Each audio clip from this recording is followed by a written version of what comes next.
What's going on, guys? We are back again with another episode of Duncan and Cowboy Tell It Like It Is. And there's a lot going on with gaming and a bunch of other stuff. So we are here to get it in. But I just want to say this. I want to start off. Always let you guys know, Duncan and I, we came together a while ago. We've been doing this show. We're two polarized characters in the community. I like to use the word character on myself. Guys, I'm a character. I love to have fun. Yes, I push some buttons and I say some crazy stuff sometimes, but I love entertainment, which is why I brought back the cowboy. Well, this is a gator, but whatever they call it. Guys, I am the content. No, I'm saying it wrong. I'm the king of content, the all-purpose champ, aka the cowboy, and I'm here with Duncan, and he's the cloud gaming bad boy, which I like to call him. And guys, we're gonna talk about stuff. We're gonna have fun at the same time. Yes, not everybody likes me, and not everybody likes Duncan, all right? And maybe the word hate was wrong on Twitter. And I got to realize that I'm just putting this out there, Duncan. Just want to get this out there. You know why, guys? I feel like if I say something live, then you guys hear me and can say, and then you can write in the comments and say, oh, I disagree or agree, right? So at least we can have this verbal conversation. Now, if you inbox me, it's going to be your word versus my word. And I got to screenshot you and say, no, this is what he said. And I don't like all that. I just like to, hey, listen, you don't like what I said? I at least said it. If you think I'm wrong, just let me know. I might be, and I could apologize. Now, with that said, guys, I like entertainment, and some people do love watching the Jerry Springer show, if everybody knows what that is. And I will say this, not that I want it to be crazy like that, but I like to, just kind of speak my mind, and there's a space for that.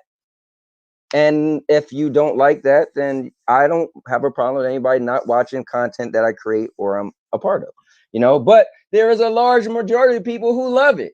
So at the same time, it's just entertainment. We're bringing a show and I'm bringing content that some people like and some people won't. There's people who do journalism and some people like, that's not my thing. And you guys are straight down the middle, keeping it 100% factual, and it just don't draw certain people in because they're like, Now there's certain people who game stream and people are like, oh, I want to see that game. So they watch it. And then there's certain people that put on a cowboy hat and rile it up a little bit. And there's some people who like that too. And then there's some people, I'm not saying any names, who kind of just speaks their mind. And certain people say, I can't believe he said that. But they're still watching and commenting back to him. So for some strange reason, they do find him entertaining. And entertaining just means if you entertain something, right? So if I hate something, let me not say that's a bad word. If I dislike something, but I keep writing back, to a certain point, you're being entertained.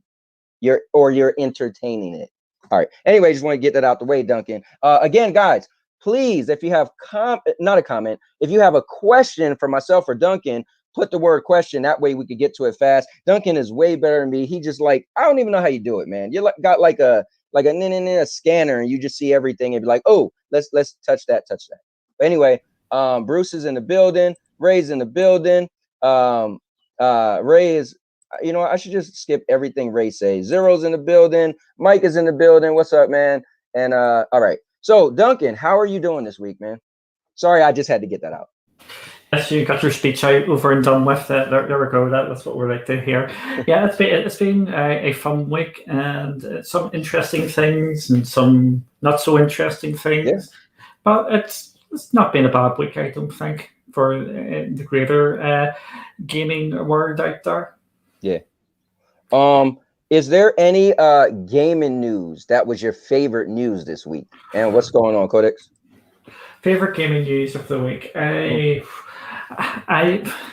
we're just talking about the cloud gaming space, GFN is just continuing to knock it out from the park. And they are just bringing the games all the time. And they've just announced that they're bringing the new Devolver Digital game, which completely slipped my mind. I am very forgetful in my old age. I forget game titles. I forget people who make games and all that sort of carry on. But they are getting, just double checking the name of the game, just so I can say it right, because I actually like the Goffin and Stamped Abyss. And that is going into early access this summer. And that game, I think that game has the potential to blow up. Yeah, so I don't know what game you're talking about. I thought you're talking about the game with the little cat, that kids game that's coming out soon. I think it's coming out on Oh, Tuesday. Biomutant? No, I am not. Yeah. Not Oh, there you go. Biomutant, or Ratchet and Clank. So Yeah. Look, two kids games coming out. This is pretty. Hold up. When does Ratchet and Clank come out? it comes out in June, so it's a couple of weeks away. Yeah. Okay, gotcha. All right, cool. Just want to say Sean is in the building. Hell Monkey's in the building. We got Maker of Chaos is in the building. Cloud Gaming Extreme is in the building. I'm assuming that's Ace, or it could be my favorite guy. No, wait, Hell Monkey's already under his own account. All right, we're just gonna say he's the LOL Kids Games. Hey, listen, man, I gotta make fun. You know what it is? I'm pretty sure I was into some. I played and beat both. What was the Sony game where the character Knack? I played and beat both Knack, and Knack does look like a kid's game. So I mess with Ratchet and Clank because I never had an interest when it first came out years ago. I was just like, maybe I was really into, like, I don't know, Uncharted or something, and then they brought out Ratchet and Clank. Ratchet and Clank probably came out before Uncharted. I'm not sure, but whatever. When Ratchet and Clank came out, I played a demo and I was like, it just felt like a kid's game to me. You know, the little character with the big eyes. And I just felt like this wasn't for my demographic, right? So they kept making more and more, and I just never played them. So now I see the new one, and I give it credit. I think the most next gen thing I've seen is Ratchet and Clank, how you could, go through worlds and all that, right? So without the game loading, right? So I will give it credit for that. But aesthetically, just looking at it, and when I see the trailers, it just still looks like the same game that I call the kids game. I don't see nothing different besides the tech of you jumping through worlds. So I give it, I just mess with the game, and the people who like it. But not to take away, I know that's a big game for PlayStation people. So it's going to be a big hit for PlayStation as long as it's good. And I'm pretty sure, I think the general reception of the Ratchet and Clank series is they're all pretty good games. So. Yeah, but the thing about Ratchet and Clank and going on to the PlayStation 5 here, it's going to outsell Avengers. So, because of the True, Avengers. but I will say this. Do you see that the Avengers actually start adding the MCU outfits? I think I've been watching so many videos of, oh my God, look at the Iron Man outfit. I gotta buy it. They're $14.99 a piece. Trust me, they're about to make a lot of money back that they lost. I'm watching, like, this one guy channel. He got thousands of people watching this video, and he's going crazy over the Iron Man MCU outfit. And everybody's like, oh my God. I'm like, I mean, it looks all right, but there's other outfits on the game that looks good too, but they just wasn't a movie outfit. But $14.99. So they got 4 outfits out already. They're $14.99 a piece. Just saying. And people are going crazy. They're gonna make some significant cash. Even Fortnite outfits are what, like $4.99? I'm like, $14.99. You buy 2 outfits, that's 30. Nah, you can keep that. But there's people going crazy.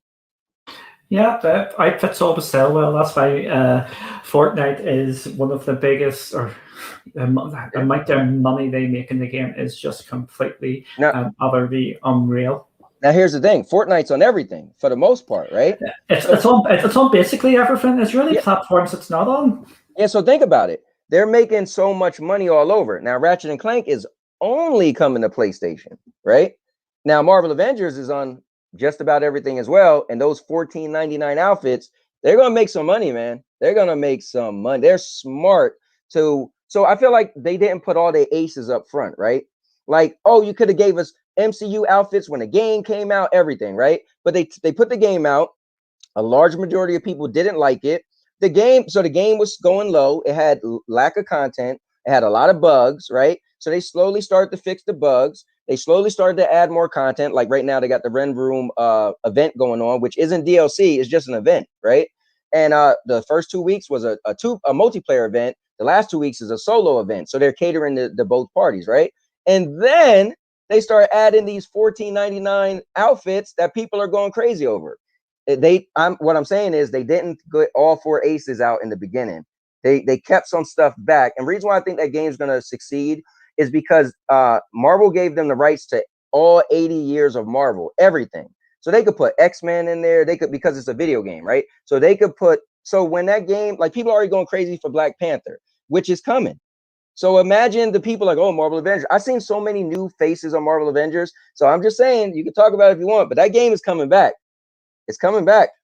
which is going to be cool. Same thing happened to Destiny. Same thing with these live service games. They all take a little low. The only problem is, I think your point is good, is in the beginning is the most important part for a live service game. Like if you can't cut it, then you could be cut, you know. But if you can hang in there, have some rough times, and then be able to come back, like Destiny Part 2. The first year was terrible. People hated it, and they took a whole year until they actually changed all the stuff people complained about for 1 year. So just saying. Yeah, it could come back, but the problem with it now is people have moved on. The games keep on coming. That's true, but that's with everything. So let's say Ratchet and Clank, right? You're going to all pay for it, just like everybody paid for Avengers. But when Ratchet and Clank, it's a one-player game. So that's why I'm so into multiplayer games, because when we talk about replay value, like how much, like The Last of Us 2, right? Or The Last of Us Part 1, my top all-time best game I ever played. Not favorite, but I think it's the best game I ever played, because when it came out, it had the best graphics, the best story, the best gameplay. It was solid, right?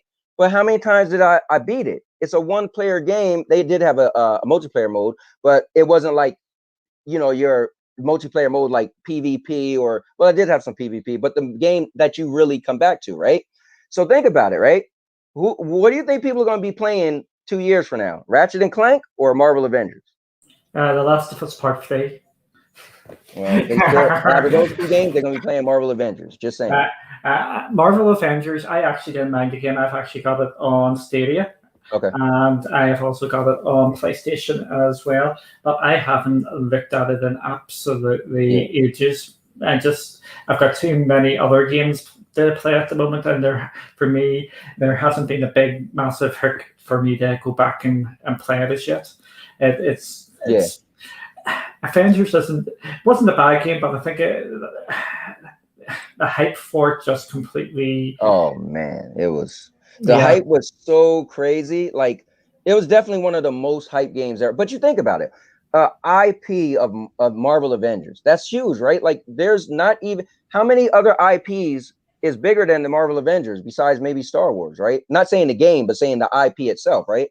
So you had to think about it. You find, like, I think Ultimate Alliance was a good game, but it still had the slanted over top view, so almost couldn't take it that serious. It looked like a phone game to a point, right? So having a 3D third person game where you're the Marvel Avengers, you know, you look at it like, whoa, and it's multiplayer, people could fly, like, you know, it had all the stuff to be great. So people went, you know, super hyped it up. But that's the problem. These companies got to make sure when we launch, everything got to be there. Games are launching with bugs. Games are launching with a very few content, and that's just a bad thing with our video games right now. You know, it's just, they know that it happens, and they could just patch bugs down the road.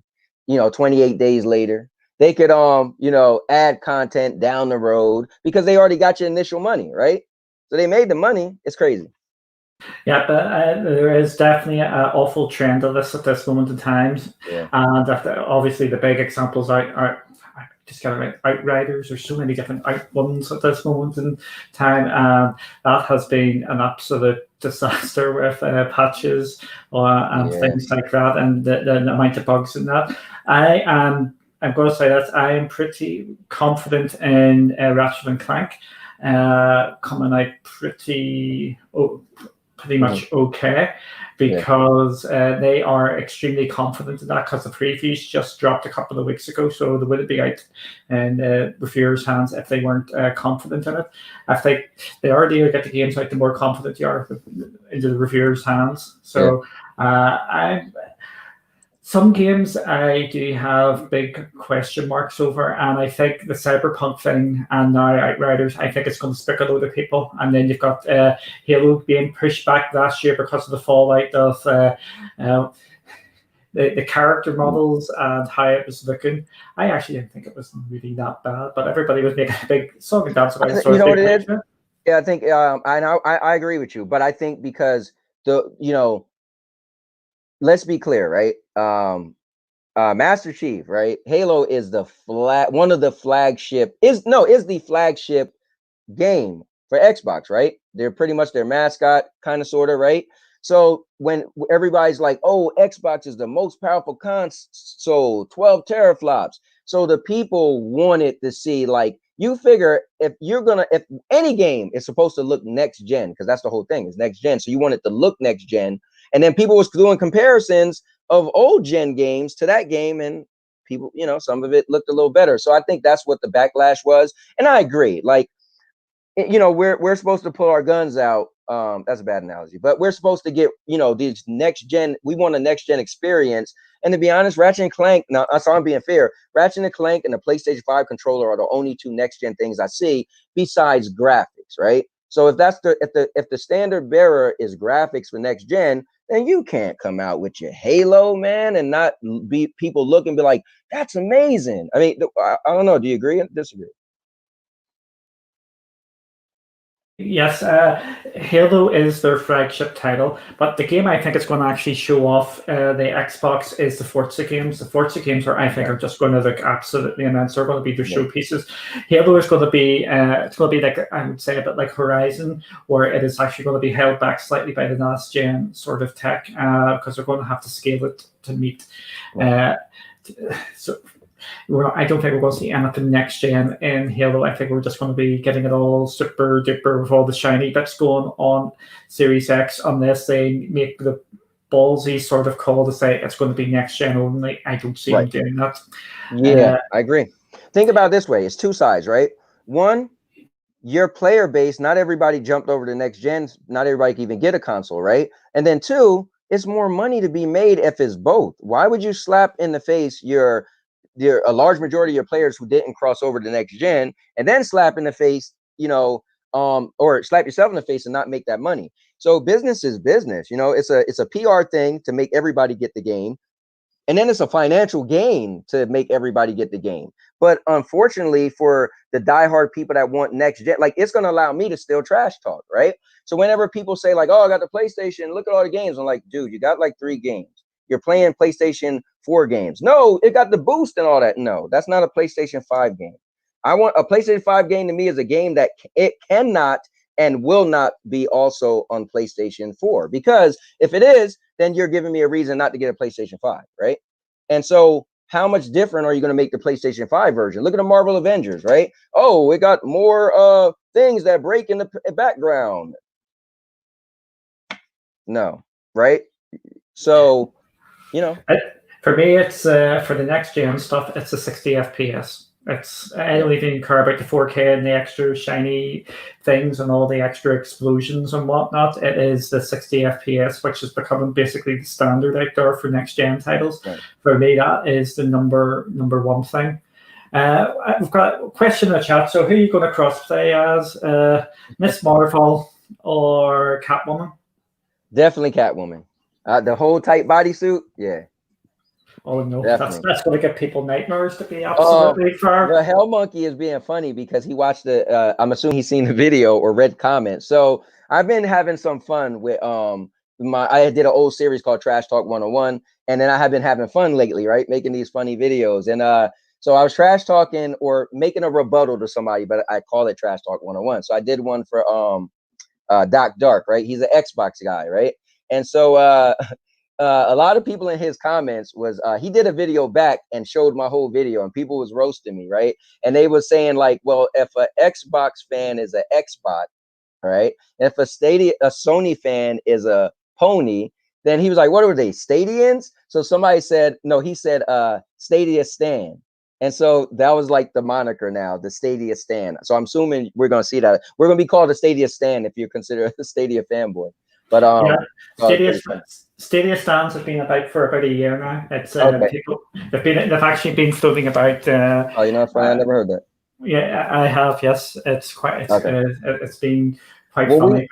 We know you'll never be called a Stadia Stan. Yes, apparently not, because I hate Stadia, as we all know.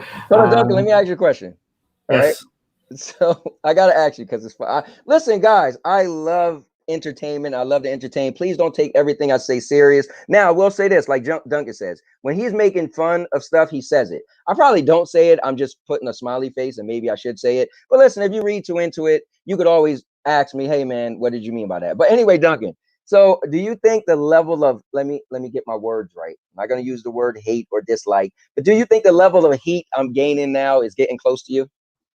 You think one day I'm gonna my heater meter is gonna be higher than yours? I know you put that poll out, which I didn't agree with, but I'm not going to pull you on it. No, it's all good there. After yesterday, I'm not sure if we're going to be talking about yesterday. I think I seen that part of the video. I seen we'll call it the highlight reel at the end. Right. I think you may have maybe overstepped, unless it was a shoot you were doing together, which I don't think it was. No, you know what though? So the cool thing is, I think one of the cool things was you and me talked before, and I brought up Rock, and you say, "Hey, I can't speak for him," which is really cool. So I'm just gonna speak for me, right? And for what we do. So a lot of people don't know me, Ray, Spectre, not Spectre as much. He's super busy guy, so you guys barely see him, right? But me, Ray, Spectre, sorry, me, Ray, and Vet, we're on the phone, not the phone, but we use whether it's Discord or whether it's Gilded, like all day. My wife is like, dude, you talk about when you like, you need to spend time with me, right?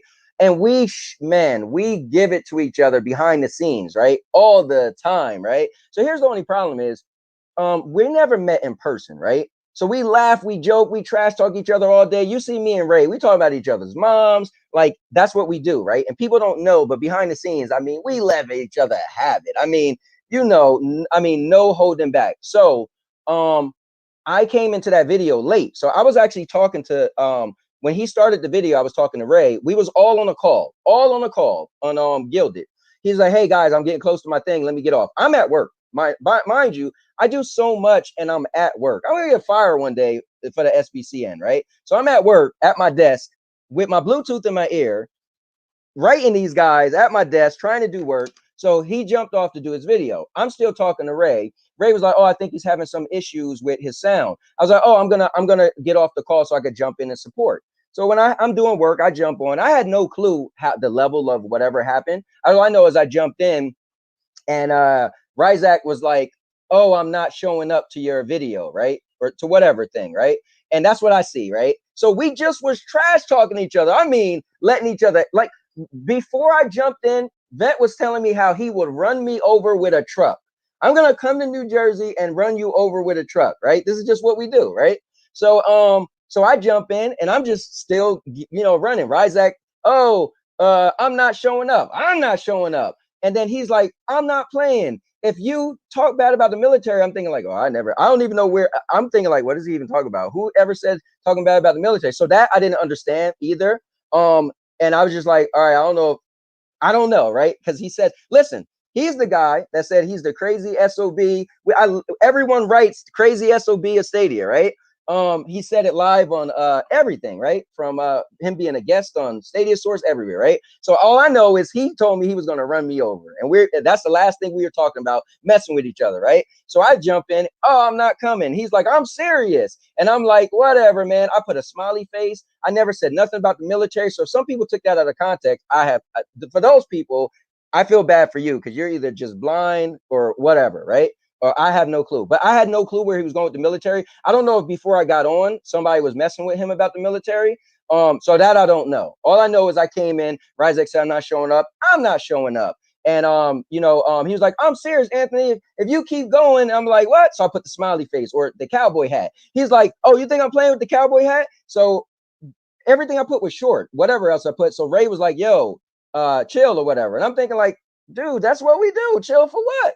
The dude just told me he's gonna run me over with a car. So I had no clue about the whole sound. Apparently, Ray said he was really, really upset with his sound not going on. Still never even seen that part of the video. I have no clue. All I know is I'm just going off of me and him. So when he really was flipping out, it was like, I'll quit, right? So he said, I'll quit. And I said, I'll fire you. How can I fire him? That's an obvious joke. It's 4 people that runs or the head behind the scenes. It's me, Spectre, Ray, Vet. We always vote on everything, right? You have to, if we come up with something new, you have to be outvoted.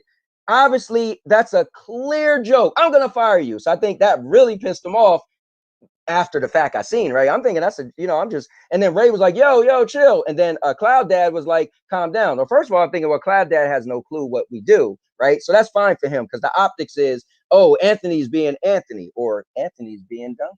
So anyway, I had to do that. So then I think my last thing is No, I even said chill, bro. Like, it's not that serious. What are you talking about, right? So he's going crazy, and I think I forgot what even was the last thing I said. Was pretty simple, and I said again, calm down. And then I think the last thing might have been my cowboy hat or something. And he was like, "Oh, no." I said you're fired. And I think he was like, "Fired? No, I quit." And I'm thinking like, "Wait, what?" And that's why I said chill, bro. And that's when he got up or he turned the thing off. So yes, everybody who watched it is like, "Oh, Anthony was." I don't know what you could call me. Was I was being mean because I put a smiley face and I said I'm not coming? Would I be an a-hole because I put a smiley face and a cowboy hat and said I'm not showing? I mean, I don't know. Now, maybe people might say, hey, you were being mean because he said he was very upset and you kept putting a smiley face or whatever, right? I guess that's why I'm the bad guy after yesterday. So for you seeing it, you just said you seen it. So I'm asking you because the people in chat are right, but I could actually hear your voice. So just tell me, what did you see that made me wrong? Now, again, you didn't know about the running truck over and all that. So I get that. You guys had no clue on that. You had no clue about that. But just let me know what because you even, you was like, hey, dude, maybe you should apologize. So people don't even know what happened after the fact, right? But so you tell me what you seen that made me the bad guy or the dumb. See, when I was watching it, the live chat's not available. Okay. I was just going on what Fep was saying, and we weren't Oh, the live so you chat. couldn't see what I was writing? No. Oh, that's dude, that's a big, like, I get it. If you couldn't see what was writing, anything could have been coming out of my mouth. I could have been like, F you and your mom and whatever, right? So if you're just listening to him, you could have think I was saying the craziest thing. Craziest thing I put was a cowboy hat, and I'm not coming. Yeah. And I'm 100% honest. But it's there though. If you go back and click on it, you click on live chat, it's there. Unless the video's down. I watched it yesterday. When I was watching it, had just finished. There was no option for me to watch the live chat. Oh, okay, I got it. You were watching it back, and YouTube takes a while to process. Yes. Yes. It was just showing what was going on, and this is how it all got sent around. I was sent it by a number of people, and all you can see, what everybody was saying when it could. You weren't coming out from it too great, and I think you can tell optically how it was looking towards everybody. Just by what was being said. But you know what though, Duncan? Here's the unfair part. You said you could see optically by what was being said. However, you only seen one part of what was being said. So that's crazy. That's like you walk down the street and you see a lady that's really mad, right? And she's holding her pocketbook. And you see a guy across the street. Now you can't hear what he's saying, but you know he's there. You assume he tried to steal her pocketbook, right? You could have no clue that she did something to him or it was mutual. So I mean, to be honest with you, that's pretty bad on the people who don't know the whole story. But I get it if you're watching it, and again, it's Anthony. So right, again, you just figure, oh, Anthony had to have said something more than he put a smiley face and a cowboy hat and said, I'm not showing up. He had to have said something more than that. But honestly, that's bad on you guys for not knowing what I said. But anyway, just saying. Yeah. I was just trying to look out for you yesterday. I appreciate it, man. And it's just a lot. So I'm not going to go too deep with any of this here. Has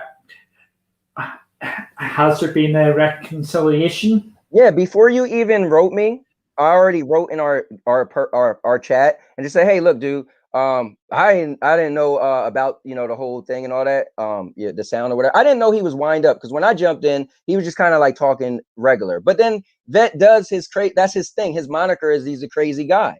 So and we talk crazy to each other. I'm telling you guys, we say the craziest stuff. And you already see what me and Cyborg say. But anyway, but I did say, listen, for me, I don't ever want to intentionally upset somebody. I didn't know he was like where he was at and ended the stream. That for me, I was like, oh, that's kind of crazy. But we do push each other buttons all the time. But anyway, yeah, I did apologize. I said, look, dude, that wasn't my intentions. I didn't know you was that upset, and I didn't want to accept you. But so I did. Let me not walk it back. So I did apologize to him.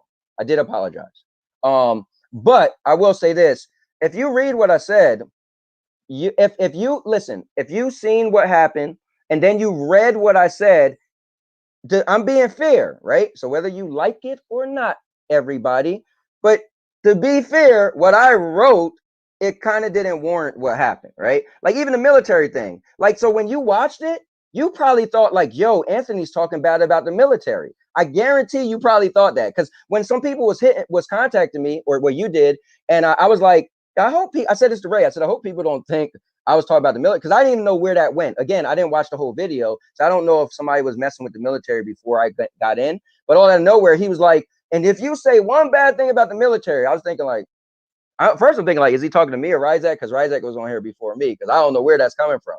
So, and I never ever said anything about the military besides I'm not showing up to the event as a joke to what Ryzak said. So to be honest with you, you guys who didn't see what I wrote, if you read what I wrote, you'll probably be like, wait, what? I literally put a smiley face, a cowboy hat emoji. I said, I'm not showing up. And I said, you're fired. And I said, calm down, bro. Bro, calm down. I said about those like 6 things. That's what I said. Okay.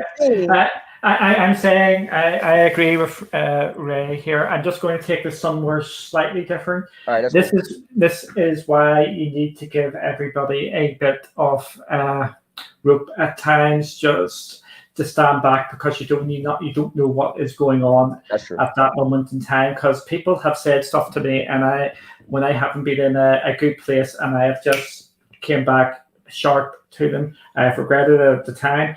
But pushing buttons, even if it's just messing about, can have big consequences.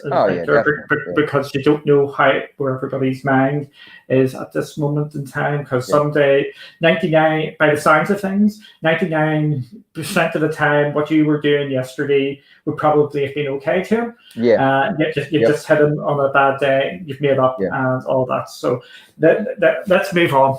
All right, cool. I make fun of Ray for a bit. Definitely, but no, he's a good point. But no, you know what? I think the reason why I like you a lot, or admire you a lot, is because a lot of ways you the reason why I said, hey, let's tell it like it is, because you tell it like it is. And I think it's cool that you did mention it, because it's something that happened in our community. Our community's small. Everybody probably heard this or that, and I definitely would rather say, mention it at some point. But because I didn't, dude, I had no clue you didn't see what I said. So in my mind, I had no clue. I'm thinking like, okay, everybody's seen the whole thing, that fallout, and we're probably all like, wow, that went left real quickly. But it makes sense now that some people had no clue what I even said, because if you just watch him, I guarantee you're thinking I'm making fun of the military. Like, you guarantee you're like, oh, Anthony must have said something bad about the military, and which would never ever came out of my mouth at all. Even one point I was like, because I didn't know if he was talking to me. Because he was generally said, if you say one thing about the military. So that's when I actually wrote, I was like, oh, I was like, me, I was like, I don't got a problem with the military. But anyways, moving on. What systems do you have? You have a PlayStation 5, and do you have a Series X? Yes, I have both. Okay, so to date, what game, honestly, have you played, if on either of those consoles, that feel the most next gen? Is there something you played that, like, before next gen came out and we had the thought of, oh man, we got these new processors, we got SSDs, we got the teraflops, we got, is there anything yet that you play? And somebody, and I forgot, but somebody said typically 2 to 3 years in a cycle is when you really get that next gen quality. So is there anything that you played so far that you consider next gen? I'm going to say 2 games on both. It's actually, with the jump up to PlayStation 5 and the Xbox Series X, it's just lots of wee small things, which it's like when you jumped onto Stadia, you notice, oh, I've got SSDs, I can just do that. It's nice and quick kind of thing. It's all these quality of life improvements on the PlayStation 5 and Series X at this moment in time. The most next gen title for me is probably 2, and they're both on PlayStation, surprisingly enough. And the first one you're going to laugh, because you're going to say a kiddies game, and I think it's a class game, is Astro, the free game which came with PlayStation to show off the controllers and things like that. The other game, even though I hate it, I actually got the game and I'm absolutely rubbish at it, is Demon Souls. The reason why I'm saying Demon Souls, it's because of the headset. The audio on it is absolutely, it is something else, along with the quality of life things, which yes, I have used them. The wee help things you can bring up in the PlayStation 5, which are meant to be on Stadia, but they're not on Stadia yet. Where it tells you how to do the how to get onto the next part of the games. I am looking forward to Ratchet and Clank, so I am, just like Mr. Ibrahim has said here as well, because that does look like a complete another next gen. I'm actually wearing the Apple Watch today. It's going off here. That's why I keep on looking at that. It's just vibrating away. I forgot to turn off the notifications. I want to give a shout out to Paul. He came on to the show my wife and I do called Sandy and Anthony Show. So I want to say thank you for that. He stayed for like the whole show pretty much, and it was really late for him, and that was pretty cool. So I want to give a shout out. Yeah, I am going to be going on to the Quest. What I am going to be doing is we're going to be doing the iPhone. So they're releasing an app to make it actually easier to actually grab the content when you're actually playing on the Quest. So that's what I'm actually waiting on doing, because it's a bit pain in the backside to get that working at this moment in time. Right. But next gen, it's just lots of wee quality of life improvements. And if you're going to ask me, I know what your follow-up might be, what one have I been playing more, the Series X or the PlayStation 5? Okay. It is the Series X by a distance. The reason being is just all the FPS boosts and all the wee upgrades which Microsoft have actually been pushing with their smart deliveries and all this sort of carry on. They are knocking it out in the park that way. Now, are a lot of those games you're playing with the boost and all that, they're Game Pass games, so you're like able to just get them already, or the games that you? I have a mix, to be completely honest with you. I own about 400 or 500 games on Xbox, and I've still got Game Pass as well. And on the PlayStation, I've got a couple of hundred on there as well. So I am a gamer. I play absolutely everywhere, so I do. So I love playing games. Yeah. So you know how you said, so here's the thing. How you said when I went to Stadia, I noticed certain things, right? So for me, I feel like my nephew brought over his PlayStation 5, right? I was at my brother's house yesterday. He has a PlayStation 5. My interest is not there. I think if I would have jumped from the PlayStation 4 to PlayStation 5, then it would have been like, oh wow, the quality of life stuff, the SSD, blah blah blah. But I think because I went to Stadia, and like yesterday, right? I played two tournaments.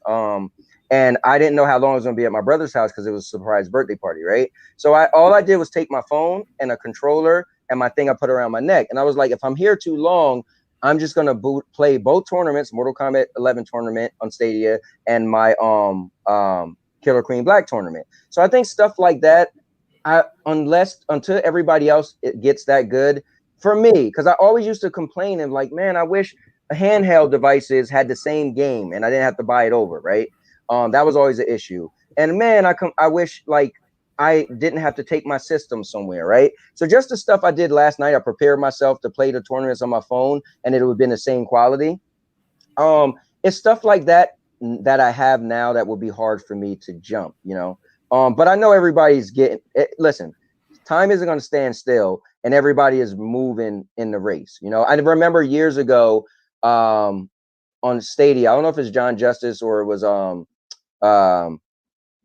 Phil, but somebody said they refer to it as their secret sauce. The way Stadia is doing whatever they're doing is their secret sauce. And so the secret sauce is real, is evidently real for right now. But I think that's what makes it hard for me to say, because I loved PlayStation. I used to, and I admire Game Pass. But again, like you said, when I went from PlayStation 4 to the Stadia, it was like, oh, these couple quality of life things. But it's even more than that, with, hey, I could just take my phone. Like I was showing a friend of mine, I just literally put on my phone, and because I was telling him about Stadia, I literally put up my phone and just turned it on and I was scrolling through my games. He was like, wait, what? Like it was mind blowing to him because he's not really in the cloud. So, I just want to throw that out there. Yeah, what I will tell you, which is a bit weird, as you may notice, I'm in a different house today. If I was to play Stadia here, it would be unplayable. Okay. Completely and utterly unplayable. But if I shoot up GFN or Xbox, doing even the game streaming through xCloud or the actual in-home streaming, which you can do in your Xbox as well. If you've got an Xbox, you can stream to that, so you can stream your Series X when you're out on your phone, which is mind-blowing as well. And you're not just limited to the Game Pass games; you can play your full library there as well. It is. Say that again. You're talking what? That's what is it called? What is it called? I forget the remote play. Remote play. Yeah, remote play. I can. That would be working nearly flawlessly here. So I'd be playing the Series X when I'm here on the Kishi, and that would be working better than on Stadia. And I would have the Series X played. So now, see, that's pretty cool. I used to do that before Stadia came out. I was big into stream. I think it was preparing me for Stadia, right? Because I used to use stream. I used to use whatever I just said. What is it called again? Remote play. Remote play. I used to use that on my PlayStation, and you know what? It wasn't great, but it was good enough. Like I was like, hey man, I get to play, because it was, I guess, the prelude to like what's to come, right? And so Stadia literally took where I was left off with that and was like, let's just jump all the way over and give you the graphics, give you the gameplay, and blah blah blah. But yeah, I mean, lucky for me, there's been very few times I took my phone somewhere and my phone data wasn't strong enough for me to play a good game, you know. But that's me, and that's the problem, because it's not always going to be the same for everybody. But now let me ask you this: is it because because I heard PlayStation PlayStation 5 does their remote play really well as well? What is it? Because it's like, what is it that makes it better than PlayStation 4? Just because it has more power and everything is more streamlined? Yeah, it's just basically a lot of the things you move to Stadia for, the faster SSDs, the better graphics, and things like that. It's just all the extra bells and whistles. No, I mean to make it smoother though. I hear, because when I used to do it, I used to stream. Darn it, I used to do it to my phone. I used to do it to my laptop. Like I had downloaded the PlayStation. Why is it keep escaping my head? I keep saying it and forgetting it. But I downloaded the app to my laptop, and I downloaded the app to my phone, and it was decent, right? But you could tell noticeably if somebody watched, it was like, it's a little stuttery. Me, I was like, hey, it's good enough, right? Because I never seen anything better. But what I'm saying is, I heard that PlayStation is really, really good now on the PlayStation 5 if you do the remote play. So what is it? Just because it's like I'll be honest with you, I haven't done the PlayStation remote play yet. I've just done the Xbox, and the Xbox. Even on the Xbox is what, because it's more powerful. Like I think it's just they've just been developing it, because like you were saying, they're always fixing it or not fixing it. They're always adding things to it. They're never standing still. It's just moved on again. So it has it is nearly flawless for me. It is not good. It's again, it's really hard to knock it, because this is a value added sort of thing. Speaking of which, did you see Zach's tweet a couple of days ago? Zach the Law. I'll chuck it in our wee chat here. I think this is a brilliant discussion point. What was his tweet? It was basically, I'll just read it. I like everybody's opinion on this. Outside of cloud gaming platform, what is Stadia today? A proof of concept, a test pool, a supplemental platform to the Xbox, PlayStation, a competitive platform to the big dogs, a white label service?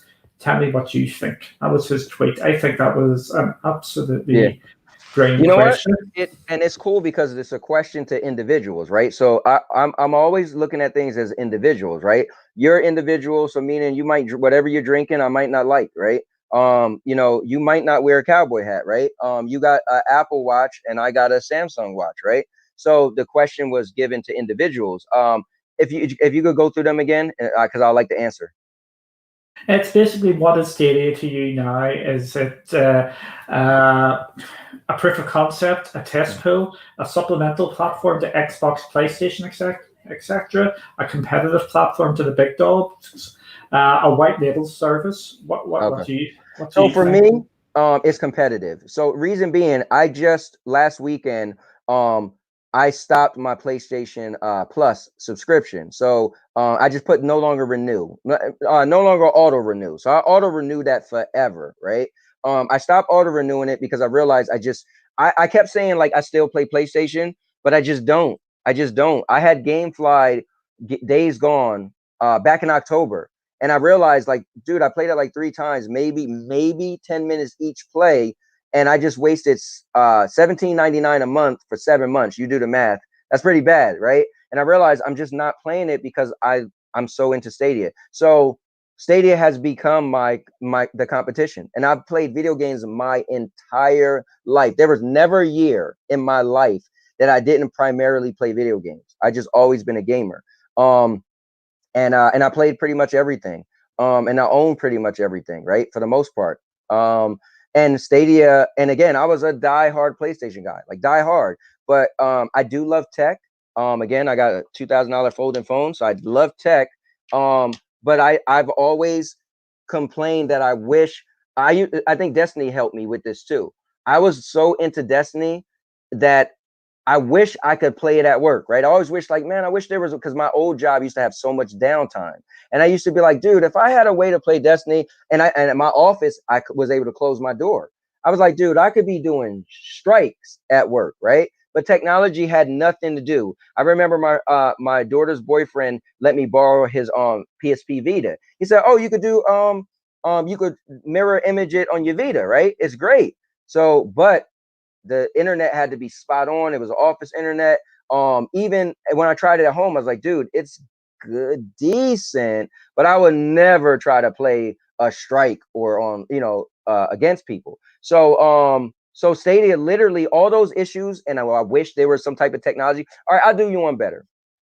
The only handheld console I ever owned, ever in my life, was a Sega Nomad. Reason being, I used to hate if you had a Nintendo, you bought a Game Boy, but you had to buy the same game on Nintendo again on Game Boy because it was 2 separate platforms. Same thing with PSP Vita, same thing with the PSP, same thing with the Game Gear. You name it, that was the way they did handhelds, right? But the Sega Nomad fixed that solution. It was a portable Sega Genesis. You could hook it up to your TV at home. You could unhook it and walk out the door and play it, right? So I was like, that in my life, I owned that. That was the only handheld I ever owned because I just didn't like paying for things twice. Stadia in the future is pretty much a Sega Nomad. It's on your TV. It's on your phone. It's you take it where you go. And so for me, yes, Stadia is the competition. Sorry for the long-winded answer, but I didn't want to do the fanboy or the Stadia stan answer. I wanted to literally give you logic to my answer, so people could say, well, I disagree or it's not for me, but okay, I understand what he's saying. And I think a lot of times that's what happens.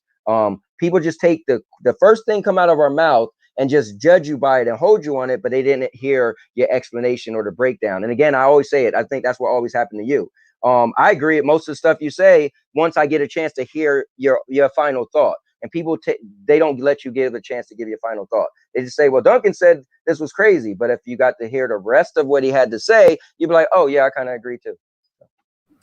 Yeah, I will give you what my answer was. I think Stadia has clearly changed, and it is no longer competition to Xbox and PlayStation. I think it is more going after.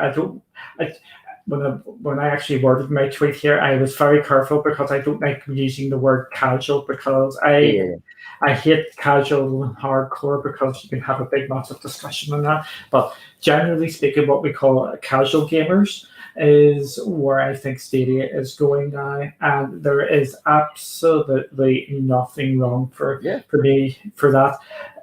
The reason why I'm saying it's going after the casual because I don't think you can trust Stadia at this moment in time to get all the big third parties. I don't think if you're more hardcore or you've got more time to play games, right? You're going to be a bit underwhelmed at this moment in time with the amount of games coming to Stadia because there isn't enough of them.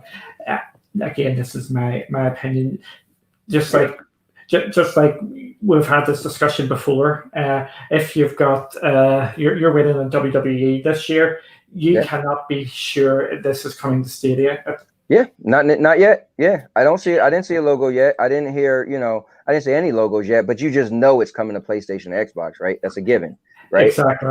But that's where I think Stadia is at the moment. If you are not wanting every single big third-party game going, but you just want to have some games on the go and the occasional big title, Stadia is an absolute perfect fit for you. When they launched Stadia nearly 2 years ago now, it was replacing consoles, and I don't think at this moment in time it can. They definitely stepped out, and made too much of a big claim. Mr. Herbal, so, and even this, right? He said the best value for money is PS Now, right? I've spent $40 for a year subscription and have had the chance to play God of War series, Bloodborne, Ratchet and Clank, Dead or Alive, and even Marvel Avengers. So it's people who love a lot of things. So for him, he might feel like this is competition for the platforms, right? Which is, I mean, those are all old games besides Marvel Avengers. But anyway, but still in all, he's loving it. I want to bring something up. Guys was talking in the chat earlier. They were talking about Shadow and the fact that it's going to be $30. What's your thoughts on that? I think Shadow is in a world of trouble still. I think it's I think this is a slight it's going to push people out from Shadow. I think it's getting into interesting sort of pricing models here. For $30 a month, £30 or £25, £30, whatever it's going to be, you're into, if you can get access to it, you're into Xbox Series X All Access for 2 years, where you get all the games on Game Pass, plus the Series X, plus having it access in the cloud as well. How much is that? That's like $30 a month. Okay. That's a great value. That means your gaming is set for the next 2 years. You're going to be getting the EA titles. You're going to get all the Microsoft exclusives, including all the Bethesda exclusives. Sorry, go ahead. I am still paying for my Shadow because it's easier enough to stream with that. For when we're doing our game streams, it's easy enough to push our streams through Shadow because it takes the load off your computer and things like that. So it's really good that way. Yeah. Would you say Xbox, if you had to judge, would you say Xbox or Microsoft is giving the best value in gaming right now? I don't think that's even a question at this moment in time. David Jaffe, do you know David Jaffe? Yeah, he's a guy who created God of War. Yeah, I think he has summed up the way Microsoft and PlayStation are moving. I haven't actually thought of this, and I think it's an absolutely brilliant explanation.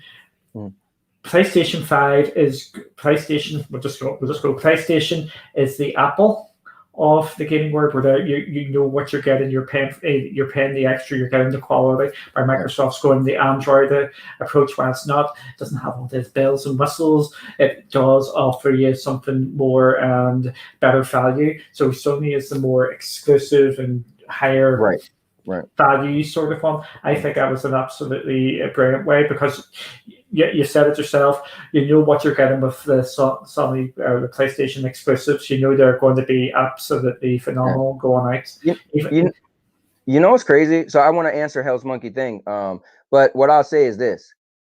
I'll be honest, man. If PlayStation had a Game Pass, it would be over. Because I played and beat both Last of Us 2s. God of War is probably one of my favorite game series, right? Uncharted, oh my God, Uncharted is just a masterpiece, right? So Sony they end up hitting these home runs, right? Not a million home runs, because some people get caught up in that. Oh, you got God of War, dude. Count on how many fingers. Like you're not gonna pull out 3 hands, right? But those few games, if you didn't play them, then it's fine. So then we don't even need to talk. But if you played them, you almost have to play the next version, right?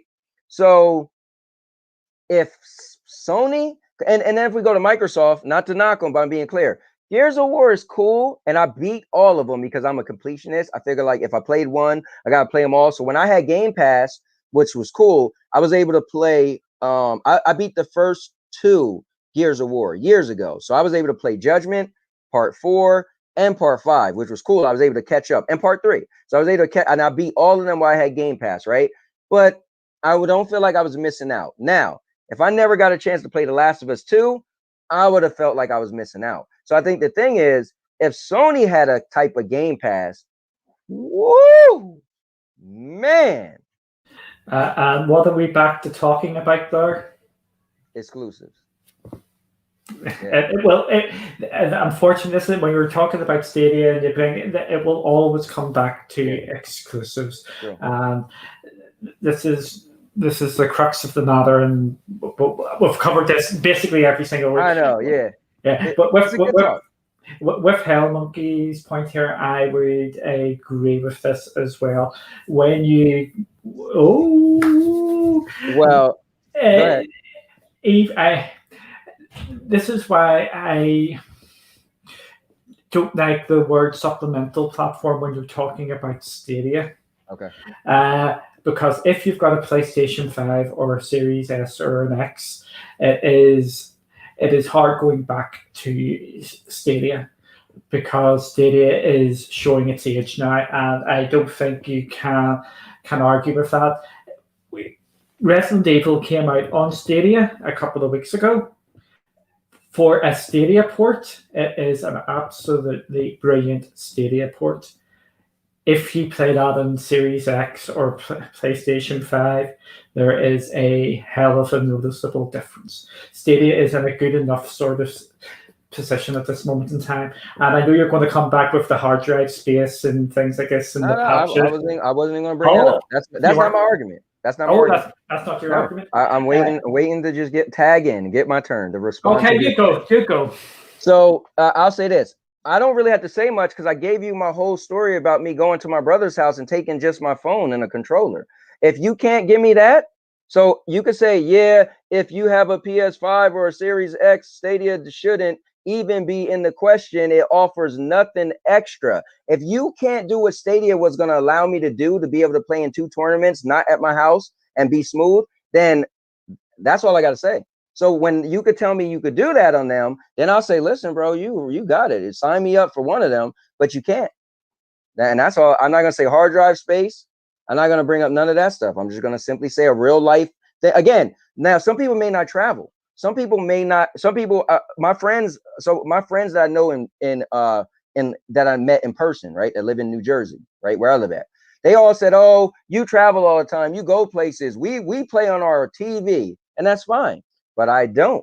So for me, Stadia is a legit competitor because I could walk every day. I walk out the door. I could always play my game no matter where I go, right? I stream in my car on my lunch break at my job. I'm still making content at my job in my car. So I'm playing on my Xbox now.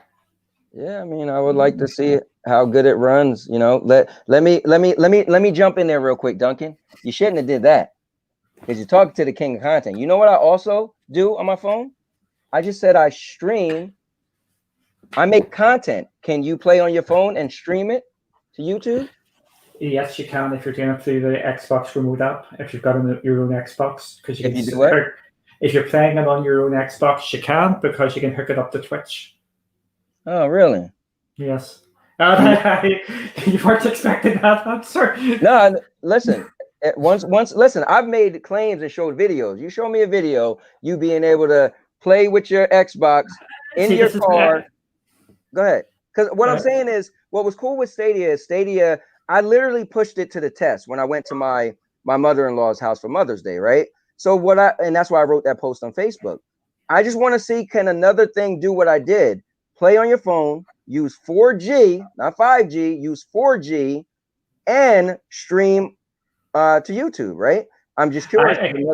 I can't stream to YouTube because, but you can stream to Twitch. Just like if you're out in your phone, if I said for you, that's getting a bit pedantic, but you can still stream to Twitch through your phone on Xbox. But you can't stream to YouTube, and my channel is on YouTube. So Duncan and Hell Monkey, you done nothing for me. I thank you. It was good coming out, but we got but you do get the point. I can see it all over your face. I get the point. Yes, you get the point. But I would Well, love to see a video, though. I would love to see a I, video. I want to I, see it run smooth. I mean, I think that would be a good tech video for you guys to do on your channel. I would love to see it. Yeah, but you won't be able to do it. Obviously, it's not for the X Cloud. It's doing it through the back door with having your own console there and all that sort of stuff, because it's basically remoting into your console. But yes, you can do it from that. Again, this is the barriers coming down between all the different platforms it's just happening all the time. And again, we've always talked about it. It will come. It will just come to.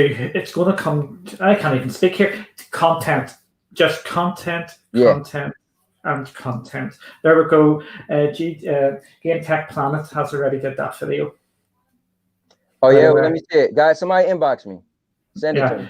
So yes, you can do it. Again, the barriers are coming down, and it's going to. Who's going to catch up first? Is it the tech going to catch up, or is it the games going to catch up? And I think it's going to be the techs, because every day it is going on, and we do know this now. It is out there. The Series X hardware is in testing. It is in testing in Seattle, and the reason why Xbox is getting outsold, according to Jez Gordon now, or whatever his name is, of Windows Central, he is saying that the Series X chips there's a big, massive hold up in them because they're getting launched into the blades for the Series X upgrades. So we're going to see XCloud get really, really pushed out there. So really, really good to see what is going on here in this world. It is just absolutely brilliant. And your competition is great. And it's gonna so here's the thing. We could talk all day. We're never gonna have one platform that just does everything, right? I would love that. See, I'm one of those people. I love competition so much that I would love to see one thing just trump everything. I would love it, right? I don't mind. So but see, that's what I love Nintendo's exclusives. I love PlayStation's trophy system. I love Xbox's Game Pass. I love PC gaming because of the variety of games you can play on PC with the strategy games. I love the strategy games. Right. But there is no one platform which you can come out and say is the best platform, and that is what we want. Yes, The reason why I don't want one platform to rule them all, that means everything is perfect. Everything is never perfect. There is always room to improve, and people are going to steal things from each other, and it'll be constantly pushing forward. Because this is what here's what's funny. You said you like PlayStation's trophy system the best, and I'm like, that's crazy, because Xbox came out with achievements before PlayStation. I remember being an Xbox fan that had achievements, and then I was a PlayStation fan, and then they started adding trophies. I was like, wow, they're stealing their thing, you know? So it's funny but now it sounds like they're doing it better. Is that the case? I think it is, because for me, getting 1,000 gamer score, that is absolutely brilliant to get. But getting a platinum trophy just sounds better. It's way cooler, and you can actually see where you're aiming for. Because with the achievement system, you can, if you get DLCs for your achievement, or you get achievement score for DLCs, you can get 1,000 gamer score, even though you haven't actually got 1,000 from the main game. So if some of these games, like Fallout, has like 1 million different DLCs to it. Each of them DLCs have more achievements you can get, so that instead of being 1,000 gamer score, it will be like 1,500 gamer score. Okay, I get you. Yeah, I was never. Okay, sorry. I was just gonna say I was never achievement guy and never a trophy guy, but I probably only ever platinum one game. No, maybe a couple. I probably platinum 3 games, and one I did intentionally, which Prototype, which is my favorite game, and then the other ones I think I just did because I played them so much. But I want to answer this because a couple people asked me this. Even on Cloud Station TV last week, Stadia Vet, he was challenging me. He was like, dude, and it's funny because Mr. Urban wrote this. He said, why don't you get PlayStation Now so you can play against Mr. Urban Roll and Tekken, and if you beat him, I'll give you $300. And I said, and people are trying to force me. For instance, right? He said, okay, arguably GeForce Now and Shadow has access to better games. You can play both on any phone, tablet. So what's your excuse to not try them? Now, so here's my thing. If Stadia gives me everything I want, why do I need to try? Like, people want me so bad to try PlayStation Now. PlayStation Now lineup, I was a diehard PlayStation fan. I had every PlayStation. I've played and beat those games. already years ago. Like there is literally, like, I get that people are like, try it. I was like, but for what? If you say like, okay, what happened with Doc Dark and MM2K? He said, dude, you're saying cloud gaming isn't in, right? Just because you played the Xbox X Cloud, right? He said, so try Stadia and you let me know, because Stadia was considered to be better. So now Doc Dark is like, dude, you're right. I love Stadia. It's cool. I'm still an Xbox guy, but Stadia, cloud gaming is here, when he said it wasn't. He's trying to sell me the ideal of getting Shadow, or let's say PlayStation Now. For what though? It's not giving me something I don't have, because I still own a PlayStation and I still played those games, right? Now, if you said try PS Now because it's runs smoother than Stadia, then I'm like, oh snap, let me try it, because he said it runs smoother than Stadia and it has a large library of older games, right? But still, I'm always, reason why guys you try to get me on Stadia is, I said this, Stadia for me will always be the king, because you can purchase your own games, right? Once PS Now, X Cloud, you name it, let you purchase your own games, and it does all that other geeky tech stuff where I could be at my mother-in-law's house and play on 4G on my phone and stream to YouTube. Once it does all, but Stadia has too many things. So when Hell Monkey said, well, if you had PlayStation, you can't go back, I can, because you can't do the other stuff I'm naming. You just can't. You can't. Not yet. So this is why people drive me crazy when they're telling me, well, do GeForce Now or do this. I'm not a PC guy. I don't even own PC games. Now I gotta, you know what I'm saying? Like, it's just, and then, okay, let's say I get GFN. Then can I stream on my phone and like, I got too many things that Stadia could let me do. See that what you're putting right, what you're saying there is why there's a lot of hesitancy out there to try Stadia. Okay. I don't have any games on Stadia. I've got all these games on Xbox. I've got all these games on PlayStation. Why should I move on to Stadia? And this is why it's going to be hard to shift a lot of people onto Stadia who are console gamers. GFN, I think we're going to see big moves out from GFN with them pushing into Latin America and expanding their countries. We know Latin America is coming on soon, including Brazil. The way they are moving just gives me the impression that they are trying to do what Microsoft are doing. They know who their core audience are at the moment, and that is PC gamers who are looking to complement their system. I can understand the GFN complementing the system because that's playing your PC games on the go. But I think that with them doing a big push to get games day and dates, and the what's the word I'm looking for here? The quality of life improvements they're making all the time. They're making massive, massive steps, because I've got back playing GFN on my Shield, and it is an absolute wonder to play that on there. The UI is so much better. I've got the big list of games. I can search my games. It upscales to 4K if you really want the 4K sort of thing. But I'm getting a better experience on GFN at this moment in time.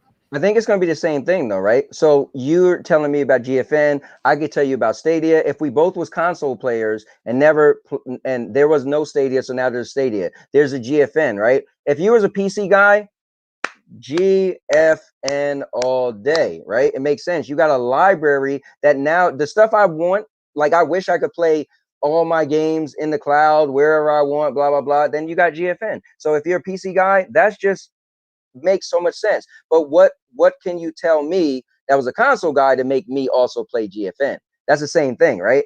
Like as a Stadia. So like all my friends, dude, none of my friends got Stadia. All my gamer friends, none of them, well, 2 of them did, but none of them want to have anything to do with Stadia. Why? It's a brand new ecosystem. You're starting all over. Half the games you're playing on Stadia, you already played somewhere. But same thing for GFN, you know? Yeah. See, this is part of the other part of the thing when I was responding to Zach. I think Stadia needs to shift. And you're not going to like how I'm going to say this, but just let me explain. I think they should be going into a subscription first sort of model now. Don't worry, I'm still saying buy their games, but I'm just still saying buy your games. I tell you this. If Stadia became the new Luna, I'm out. if I can't buy my games, right? Because there's always going to be games that's not included in a subscription, right? And so they get the option to be able to buy a game. Like the mainstream games, I believe Stadia will get. There's going to be some games that they can't pull a deal off. Maybe the player base is too low and they just don't want to fork out the money, right? So Stadia is not going to get every game. Let's be clear, right? Again, we talked about this. Stadia needs the developers, whereas the developers need Microsoft and PlayStation, right? So I brought that up. But I feel like for the most part, Stadia is going to get majority of the games, right? So like I said, Megatron X, she said out her own mouth. She said, listen, I was a diehard Fortnite player. That's all I streamed. But I like Stadia so much, I stopped playing Fortnite and I just found a new game to like. There are some people that will settle for what they like in Stadia, and then maybe their favorite game, they just like, you know what? I like all of what Stadia is bringing, and my one game, I can't, and leave it alone. Now, that might be very far and few between, but that will happen to some people, you know? Yeah. My point I'm making is I think they should be just going subscription first, buying games second. So the vast majority of the games on Stadia will be available through a subscription, but you can still buy them if you want to buy games. And then there will be a couple of outliers, like the big third parties, which won't go onto the thing, but onto the subscription, but you'll be able to buy them, like your Mickey Mouse Avengers and games like FIFA. And so it'll pretty much, what you're saying is that they just pretty much be Game Pass, like be Game Pass, but also let you buy games. Exactly. That's basically where I think they need to be headed, because if they are still a buy a game first and subscription after. So if you're a gamer on Stadia, you probably buy your games and then you might have Pro. I think it should be flipped around where you are a subscription person first and you buy some of your games, because that would lower the barriers down for people to actually try out the platform. And for Stadia as well, if Stadia, as we know, let's be frank here, Stadia is not getting Bandicoot next week, but it's not coming to the platform. Right. And if you're a buy it first platform, every big game, and Bandicoot is the next big game, you don't get it. Goes, Stadia isn't getting this game. If you're in that sort of model, it just makes it clearer that the platform isn't in a strong position. But if it was a subscription model first, where you're pushing your sub to get out, play all these games, and then we drop these other games every so often, it takes the pressure off not having all these big, massive games there day and date. Right. Well, I think when you say, so it's a numbers game, right? You named one game, Biomutant, right? But how many games is Stadia not getting, right? So when you come up with these big games in a year, since what is it called? It's a cyber game, Cyberpunk, right? Yes. Biomutant probably is going to be the first big game that Stadia didn't get, right? We've got F1. We've got F1 not coming. We also no. I mean, since Cyberpunk till this Tuesday, right? For at this moment in time, yes, because there hasn't actually been that many big games, right. But you don't count Mass Effect, even though that is completely another league. I can't, man. It's just I was talking to my friend the other day that came to the party, and he said, "Oh, he got the Mass Effect." He said he beat part 2, but never beat part 1 and part 3. He's gonna start all over, and he was like, "Yeah, it got a graphical up boost." I was like, "Okay, cool. They do anything else?" He was like, "No, it's just the same game." But he's like, "I already beat part." He was like, "I already beat part 2, but I want to just go through them all again." That's cool, man.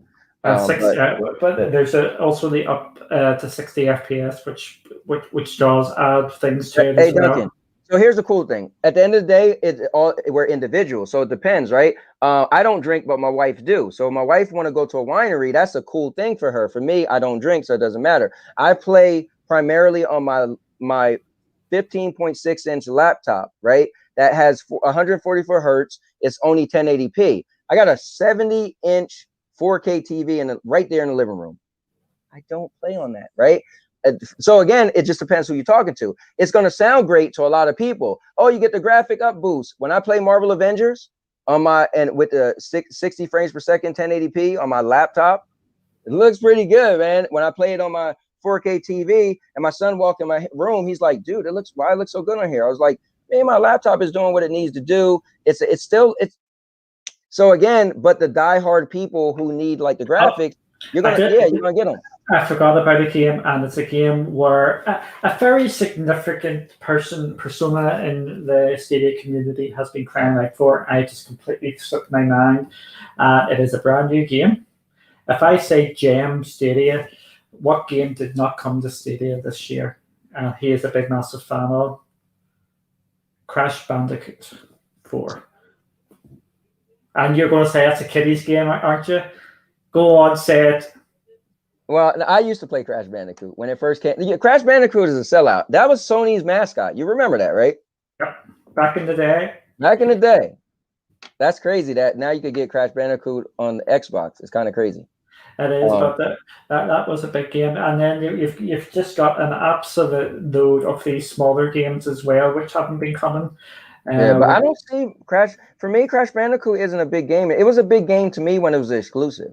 Once it was no longer exclusive, like I skipped out on so many Crash Bandicoots. Once it was exclusive, it had that power. Like it was still a kiddie type platform game, but it was Sony's exclusive. So it was like, oh wow, maybe that's why people like Ratchet and Clank so much, because it's Sony's exclusive. Like people want to get, again, exclusives is a big deal, right? But there's a diehard people that's like, well, it's exclusive, so they get more behind it. A game like God of War, right? Again, I said The Last of Us 1 is my best game I ever played, right? I didn't say it was my favorite, but it was the best. So there's certain games you could say, man, hands down, that's a really, really good game. I don't think Ratchet and Clank is like mind-blowing. Now, the next gen stuff of it, yeah. And surely Crash Bandicoot is not no mind-blowing. It's not a big title game anymore. Years ago it was when it was exclusive, not anymore. That's just my perception of it. I think it's slightly bigger than you think, but yeah, we can disagree on that. Yes. But I think this time next month, I think we're going to have a much clearer position on where Stadia is when we get all the fall's games and into next year's games getting announced. Will be any Stadia logos on it, because I think that we're coming up to the fun time here, and the mood music I'm hearing isn't great going forward. So I got to bring up, you're talking about games in the future. So you've seen that thing. I know people was trying to. I'm sure it came across your vision that Lies of P said that it would be a Stadia game, and it's not. Okay. It's not. I know you were going to bring that up today. I had to, man. Come on, it's what we do. Unfortunately, I had that killed within 5 minutes of it breaking in the studio. It was a mistake by IGN. So IGN, the people who dislike Stadia, accidentally. Yes, but again, that's crazy. That's kind of crazy. I will tell you something as well. They actually, did you know they took 2 platforms off it? It wasn't just Stadia that took off. Oh, see, it was xCloud as well was taken off. I think that should have, with xCloud being mentioned in it, when it's Xbox game streaming. So there was obviously just the website. What happened was IGN had the exclusive of this, and you can see the press release. The press release is out there. They just copied it.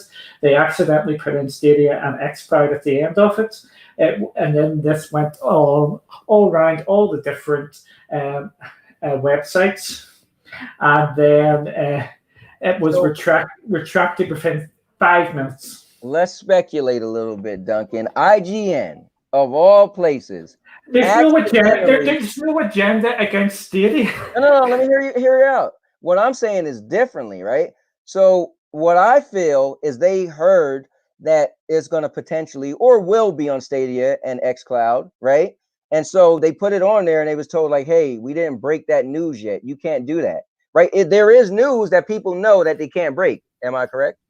Correct, but if you go, Stadia source went and checked as well. It was a mistake. It was just a mistake. Who said it was a mistake? The developers. So again, I would not read anything into it. Again, mistakes happen. It just blew up because it's Stadia. Are we going down this minefield again, or are we going to avoid this? No, we could do it because you know me, I'm not afraid. But before you do that, I'm gonna give shout out to Nerdish Girl. She's a close friend of mine. She lived in New Jersey, knew her for years. She moved to Texas, and it's pretty cool. She has a really cool podcast she does on Twitch. She's a Twitch person, and it's called a Pants Off Podcast. You got to be on there and not have pants on. It's kind of crazy, but you don't show that you don't have pants on, but whatever. So anyway, I want to give a shout out to her for tuning in. This is probably one of my first videos she jumped in on. But she must have heard you were on here, Duncan, and said, "Hey, I got to see this Duncan guy. I heard a lot about him." Of course. Of course. I mean, you could throw those little shots a little bit. Go ahead. It's not throwing shots. Because of this news this week, which was a mistake by IGN, can you accept it was a mistake by IGN now? Yeah, I think it was a mistake that IGN wasn't supposed to put the info out there at this moment in time. You think it's just not at this moment in time, but you do realize it wasn't this information. Yeah. It's not coming to Stadia at the moment. Well, yeah, because it's not coming out till what, 2023? 23, right? Yeah, 2023. Yeah. And it was a mistake by them putting it on there. And we had the SDF was out again. The Stadia Defense Force was out in full swing, and they have been. Let me ask you a question real quick. Yeah. Be honest. Would you put me in the Stadia Defense Force? I wouldn't put you too far into it, but you are. Again, it's when you on Twitter, maybe slightly sometimes, but more. But you wouldn't be. We'll go for the word militant version of the Stadia Defense Force. Okay, yeah. If that makes a bit of sense. You know what the thing is, though? I feel like the Stadia Defense Force is this, right? They would never say what I say. I clearly think Microsoft is going to be the king of the cloud. They're just going to eventually catch Stadia, and they're going to offer too much value, and it's going to be evidently clear that Microsoft, again, I could be wrong, but I feel they're going to have certain studios or certain companies are going to close because of Microsoft, because they're going to offer so much of a value and do it just as good. They're going to steal so much of a player base, right? Stadia already has a low player base, right? So imagine if Microsoft in 6 months called up the Stadia and offered everything and all the stuff I say I love so much about Stadia. They did it and offered Game Pass. Stadia might just close because so many people would be like, I could get this there. The Stadia Defense Force would never say that, right? They wouldn't say that. They wouldn't even go down that road, right? So I love Stadia because it's my preferred platform, and I only play Stadia, right? I had to make the decision. Like, I guess I really do, because I kept saying I play my PlayStation, but I really don't. But PlayStation might wow me and come out. Listen, next God of War, I'll get it, or I'll rent it, beat it, and send it back. The next Last of Us, I'll rent it, beat it, send it back. So I'll still always keep a PlayStation. Xbox just never have a game that I feel I have to play. But Game Pass is so great. But Game Pass, as great as it is, it doesn't pull me in because I'm going to get Game Pass, and then I'm going to still have to download stuff and uninstall stuff. And yeah, I guess I could get some of the Game Pass stuff on xCloud, but then I'm going to have cloud and I'm going to feel mad because I can't do what Stadia could do. You know what I'm saying? It just feel like I'd rather not go down that road. But again, that's the reason why I don't feel like I'm in the Stadia Defense Force. I do defend Stadia, but I try to make logic out of it. So people who could at least say, well, I disagree, but I understand what he's saying. The Defense Force is just like, no, man, Stadia is amazing. It's like, dude, you sound dumb, because Stadia, obviously, player base is terrible, right? Let's be clear. They will never say that. Never say that. So, but I just want to be honest, but I am passionate about it. But I have for me, again, I said we're individuals. For me, Stadia does a lot. For Hell Monkey, if you had either the PlayStation 5 or Xbox Series X, and Stadia doesn't matter. So for me, it's different for him. You see why it's different for both of us. I get what he's saying, because all the stuff I brag about, he could care less. He's like, I ain't going to my brother's house and play on my phone. He probably would be like, what? I don't care about sitting in my car on my lunch break streaming to YouTube. What is that? Yeah, but we'll go for what do we call the fanatics. Yes. We'll go for the fanatics now. We're attacking journalists again.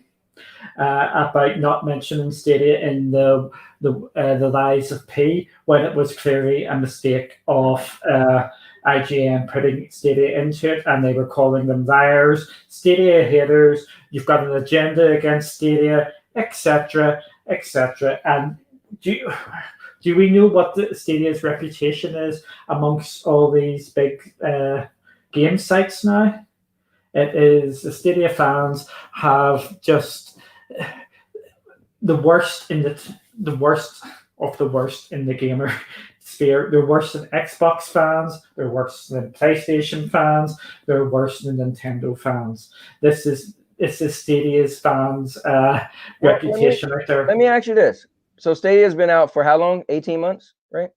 Yeah, about 18 months. I wonder how was PlayStation fans and Xbox fans their first 18 months, the very first, but I think when Xbox came out, at the time it came out, man, it got so much backlash. I mean, we forget this stuff because PlayStation, Xbox has been out forever, but man, Xbox, man, they was really hearing it, let's not bring up the Xbox One. Oh my God, that was what Stadia's hearing.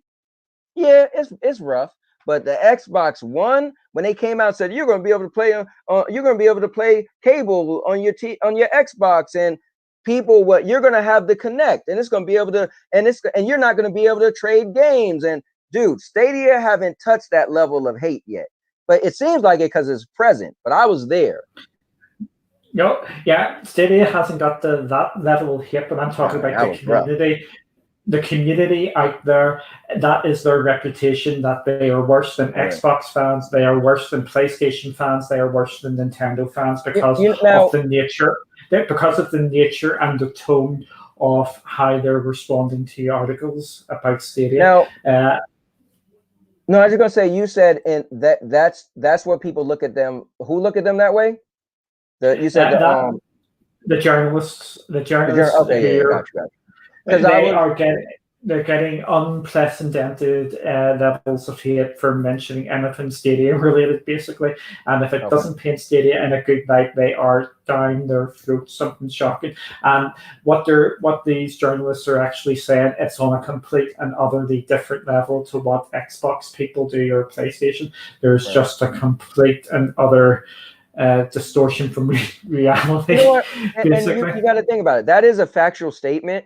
But you have to think about it. In today's time, yeah. If you went back some years, oh man, I'm telling you, boy, it was. I always tell people, you think the cloud, because I actually said Cloud Wars in the video, right? And and to a Xbox guy, so he was like, Cloud Wars, is that such? Some people don't. Our little small baby community compared to Xbox play, people don't even. Some people have no clue what's even going on. He was like, there's such thing as the Cloud War. I'm like. I was shocked. I was like, oh yeah, I guess because I like Stadia and I like the cloud. But other people are like, we're so small. It's hilarious. If you really step back and look, all my friends that didn't make the jump to cloud, I put up they don't even watch my video. They look at me like, what are you even talking about? They have no clue about cloud. Again, they said cloud is going to be 2% of gaming. 2, right? So yeah, it sounds crazy, but what was that, like 5 people harassing journalists about Stadia? 30 at best, maybe 20. Yeah, but the thing about it is they're being remembered.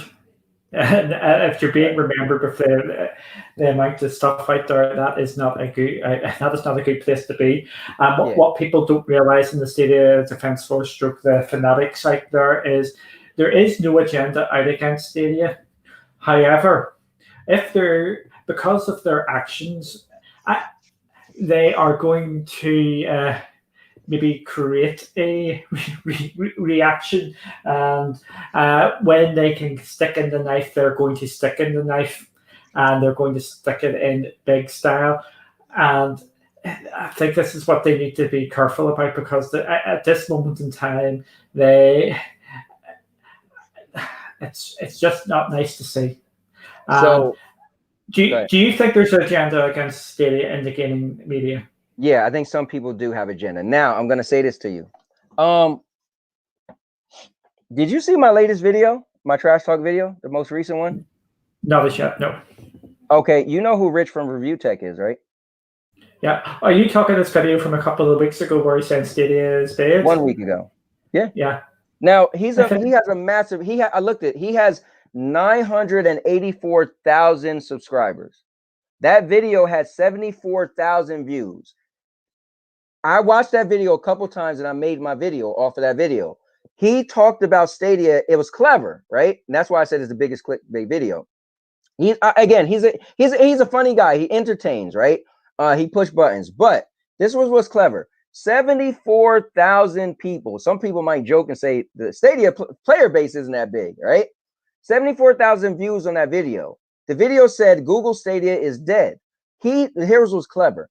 He talked about Stadia in the past tense every single time he mentioned Stadia besides once. He even was like, man, Stadia was a great platform. It's a shame it died. He was like, oh man, I remember when I first got Stadia. It was great. It ran well. It's a shame that it died. It was clever. But if that is an agenda, he was smart because as he described Stadia as, so 74,000 people. How many people in that 74,000 you think never heard of Stadia? Watched it and said, oh, wow, I didn't even know Google, my friends, right? I didn't even know Google had a video game platform. That's a shame it died. That's not an agenda?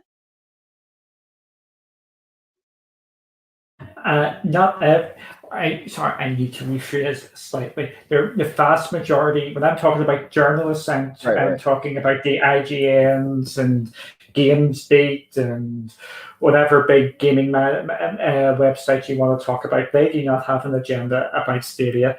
It just reminds me of there's been tweets this week. Why hasn't these big gaming websites talked about the new social media manager for Stadia?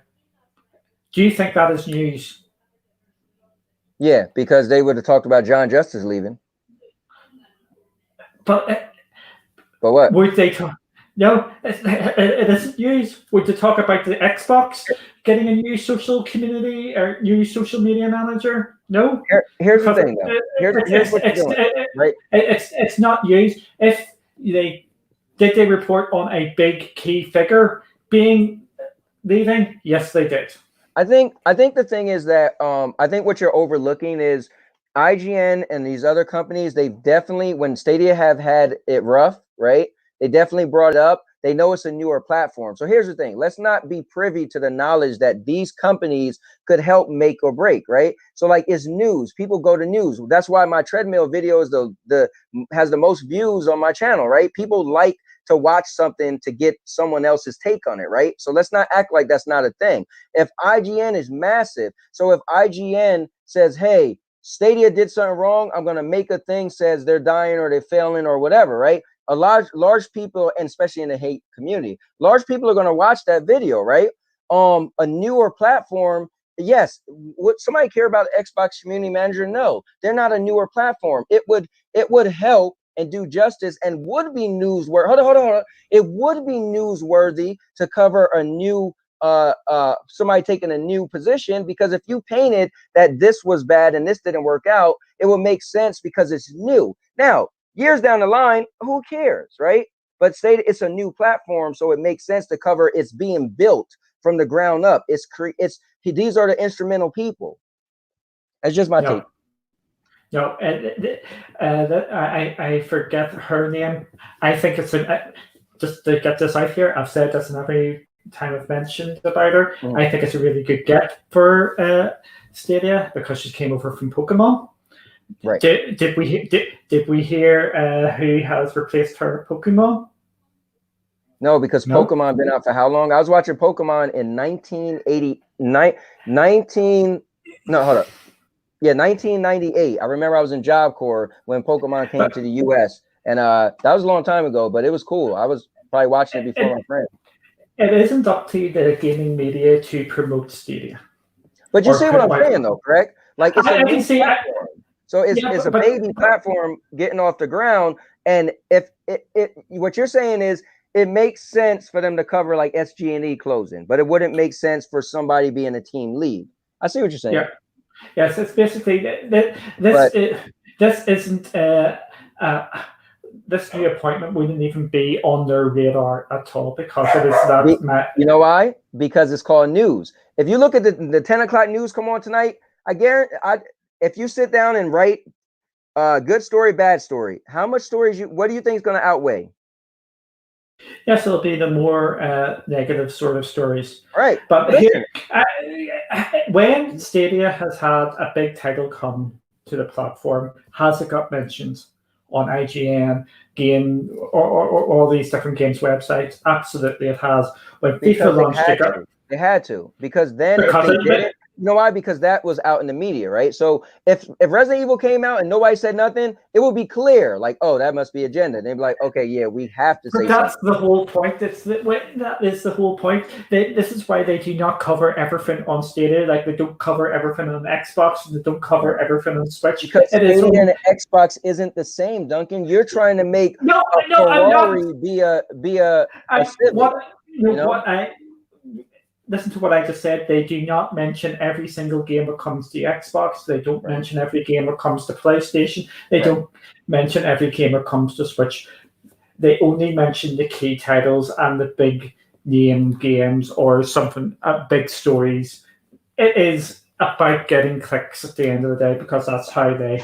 Thank you. I'm glad you at least said that. Okay, yes. We definitely could agree. Yes, it is about what drives news to the channel. Or to the websites. And I can tell you this, I have been speaking to a couple of people who work at these different magazines or website magazines, and it does not pay them to write Stadia stories unless it is a big story. I'm sure. FIFA coming's a big story. SG&E coming is a big story. John Justice leaving is a big story. Resident Evil with the Chromecast Ultra going is a big story. What game came out this week? The wine-making game going to Stadia is not a big story, but it might get picked up. Right. You know what I mean? I think people have unrealistic expectations on where Stadia is. And everything that happens in the Stadia community is massive to the Stadia community. Right. And this person getting this job is absolutely massive for Stadia. But for everybody else outside of Stadia, well, here's the thing. What it does is, if you can talk about someone losing a position, then you would almost feel like you could talk about somebody gaining a position. But it's different levels. This is no disrespect, because the job that she is going to be doing is going to be vital for Stadia going forward to try and get people onto the thing. But she is here. John Justice is away up here somewhere. It's just completely and utterly different. But you just said, you used the word vital, so that's a story to me, right? That would be like, if I'm a journalist. It is vital for the platform to get it, but it is not a good a juicy story or anything like this. Even though it is a vital job, it is not a newsworthy job, and there was no agenda of this. Right. People weren't going, we're not going to push this story because we hate Stadia. The reason why you're not pushing it, because A, they probably didn't know, B, it is so low on the totem pole. And but let me say something though. You switch, when I brought up the Rich from Review Tech, you switch gears so fast. That you have to admit, if you watch the video yourself, come on now. Come on, Duncan. Come on. If it's a video I think it is, I would probably have to double check. I don't think it's as bad as you think it was. Dude, watch my video, because I actually put snippets of his video in my video as I mentioned it. I'm telling you. I watched that video a couple times so I could make a video on it. And he literally, the fact that he talked about it in the past tense every time he mentioned Stadia besides once, is pretty bad.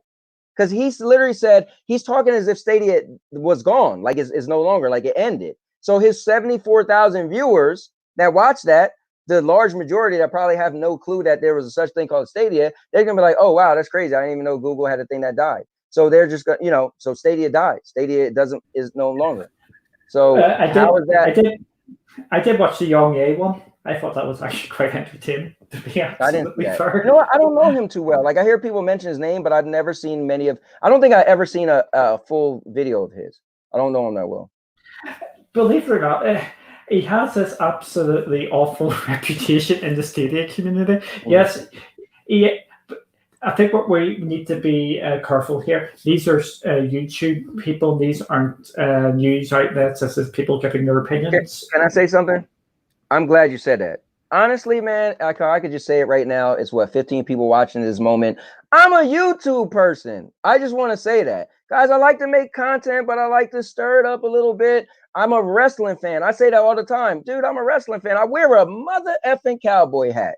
So please stop crying over every little thing I do. All right. You want me to be hated and give me heat, and I'll take it. That's the difference, right? Duncan might be like, man, I got to block people and people don't let me. I wish you would do it to me because I'm going to make a video and put your name in it. I promise you. I promise you I will. Because I'm a character. I'm a funny guy. I wear a cowboy hat. My new intro for Duncan, you ever seen the movie Young Guns? I have not, believe it or not. Man, Billy the Kid. That was, man, well, it is kind of older. Well, you're 42, right? Yeah. And yes, I know there's Young Guns too as well. I just haven't got around to actually. All right, well, it was a really, really popular cowboy movie, right? Western movie, right? But new age, not old school Western. Yeah, it was good, right? What's Well, Billy the Kid, right? Estevez and that as well. Yeah, Emilio Estevez. See, I am aware of the movie, but I just haven't watched it. So what Billy the Kid said was played by Emilio Estevez. Right before he killed somebody, he said, "I make you famous." Because what happened was back then all they had was newspapers. So when they robbed or killed somebody, the person became famous because they was in the news. Oh my God, such and such died, right? So his thing was he pulled out his gun, "I make you famous." So that's like the stuff I dial up. I'm just saying because you said I'm a YouTube personality, and some people don't like it, but I'm just taking this time to actually mention it because lately I've been dolling up like being, I don't know what a YouTube personality. So. Yes, I will say this too. I think a couple of times you may have just you like going as close to the line as possible without going over it. I think a couple of times you have maybe just went over the line. I will say it to your face, just like maybe. But you know what? I will say this though. You did say, I think last week you were saying how you live in Europe and I live in the US. So look at the parallels, right? I didn't even know people. Look at all the people who was like, dude, hate's a strong word, right? Mainly people was all across the pond. In the US, we're so sarcastic. Like you said, you guys tell it like it is, and we're really sarcastic. Like I just like, man, I hate you. Little kids be like, I hate you, right? That's not proper, and it's not a good word, but it's so common to be extra sarcastic. I didn't even think about it until people was like, dude, I don't hate nobody. I was like, of course you don't hate nobody. What do you mean? And I didn't realize like, oh, people are literally taking it as who hates get the most, who should be hated more. I was like, oh, whoa, I shouldn't have wrote that. But I don't know. I didn't know. So the thing about it is that sarcasm is completely and utterly different from over here than it is over there. Yeah. And some of I have been on the back of sarcasm when I've been in the States, and they haven't liked my response when I have they were being really smart. Really I remember when you was on Cloud Gaming Extreme and you said solid, right? And I took that out of context, and you had to explain to me like, no, that's how we talk. And I was like, oh, you was like solid, just it was solid, it was good. And I'm thinking like, oh, it was solid. You was like, no. So it's just, sometimes we say stuff, and again, I wouldn't think this is the most UK, most European guys I've ever, like my stepdad is from Birmingham, right? But other than that, and his family that came to the US, so I don't know. So I didn't know like writing the word hate. I'm thinking like, like people gonna be like, it's obviously no, we don't think somebody hates you because it's a strong word, but it wasn't obvious to everybody because people was like took it literal. I was like, oh, whoops, I messed that up. So yeah, and there is not a big divide. There is clear differences between the US and the UK and the rest of Europe as well. We say things different. Do you say things different? And sometimes it gets lost, and it's just not. It's not great. And it's. You want to take that one? Yeah, they've came out. It is not making money apparently at this moment in time. Makes sense. Like, dude, you're giving everything for free for $14.99 a month.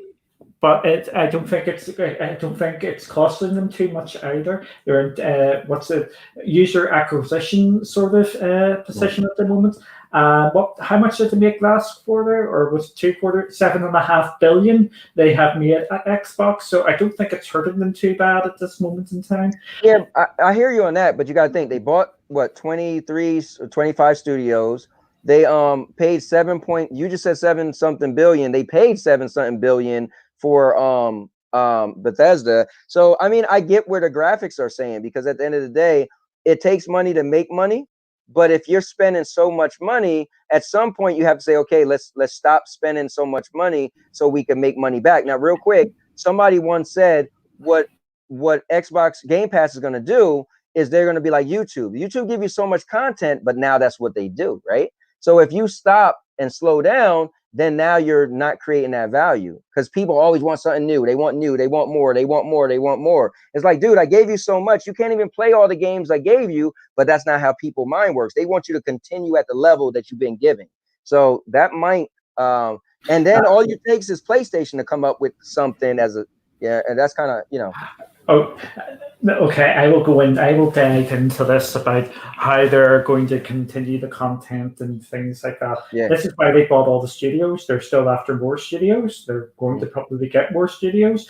You can actually see, I think it's going to take another year or so for all their plans to become fully realized. The number of studios they have, they can probably dump out a big game every at least one every quarter, if not one every couple of games a quarter, just continuing to do that. And what we do know with Microsoft as well, that they're going to be pushing more games as a service. Sea of Thieves is still going. We've got Forza Horizon. That is going to be an everlasting sort of title as well. Yeah.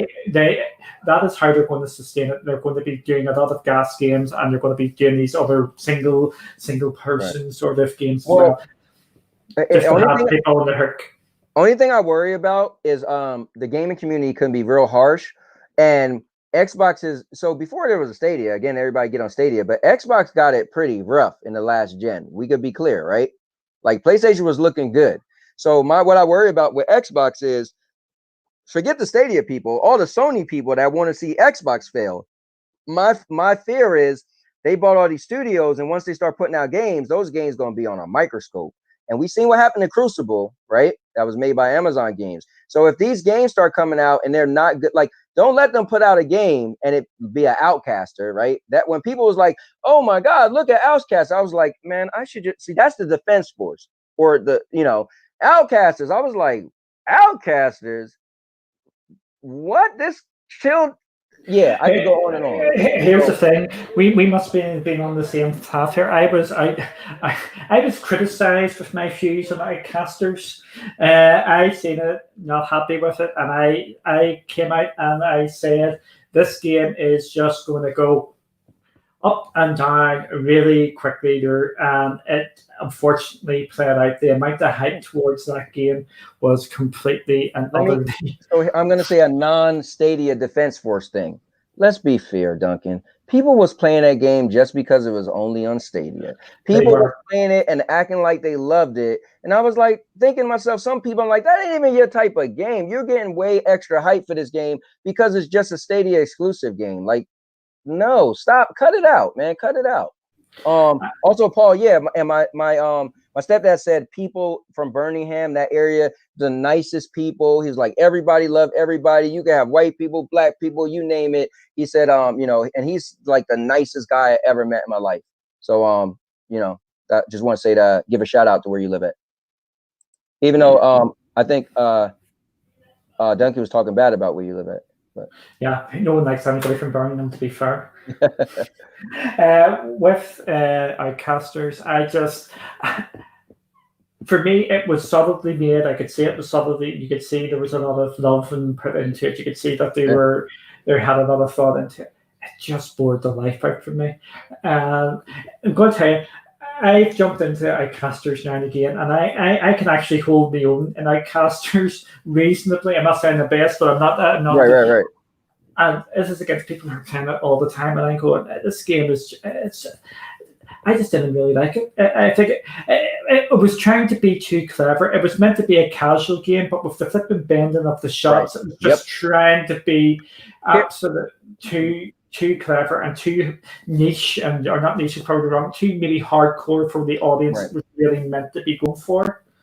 Yeah, I agree. I think them adding the bending would hurt them and help them, right? It made it different, but the learning curve was like, okay, if I say I beat you, it's like, dude, you was curving, but you didn't even mean to kill me. Some of the times you killed me. It's kind of like, I feel like if you had the straight shots, then it could have been a little competitive. But because it was so bendy, it was like, I don't know. I don't know. When it goes to other platforms, it's going to other platforms, by the way. I think we've all heard of a such thing called a time exclusive, right? I think that's it wasn't meant to be a timed exclusive. This was meant to be only on Stadia. Right. But because of S&G going bye-byes, it looks like Splash Damage have bought the rights, so it may go on.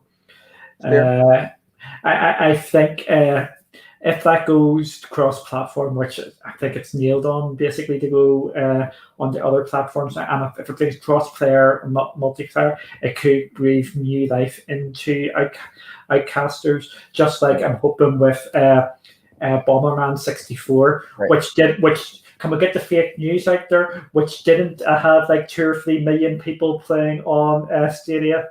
That was the Switch, because that was another thing which was fake news, which was put out there earlier. Fair play to John Scar, he corrected it nearly immediately after he thought it was just Stadia, and he said no, it was actually the Switch version. Yeah, I did hear about that. I didn't hear about the retraction though. It was retracted. It was the Switch version of the game. The Switch, that's not the old version of the game. And it's just the Stadia Defense Force went after people for questioning that after it was retracted and things like that. And I think Goat has a absolutely great point there. It was trying to be a Fall Guys or something, and it didn't quite work out. Yeah, but let's be clear. How many people are still playing Fall Guys? I feel like when Fall Guys came out, all of a sudden I heard, like, you got to play this Fall Guys. The same thing for me, I'm being honest. So I downloaded it on my PlayStation. I played it, and I was like, okay, this is what everybody's talking about. Why? I guess it was a fun game, but it died for me so fast. And I'm pretty sure that game died for a lot of people so fast, too. I would love to hear the numbers. Can you go to Gandara's point there about one effective Game Pass is that most subscribers, they probably will not purchase any games anymore? That is actually false. That it actually came out, and Microsoft have produced the statistics for this. Game Pass members actually play more games, buy more games, spend more money, and everything under the sun. All the positive metrics for gaming is actually coming true for that. You know what's cool is you said this last week. You said correct me if I'm wrong. It was either you or Andy, but one of you guys was like, if you have a game that you play some of it, but then you take it away, then people are going to buy it. Now, again, for the developers, it makes sense. For the person, consumers probably not so much. But again, that's money for them to make. So yeah, it definitely. I mean, think about it.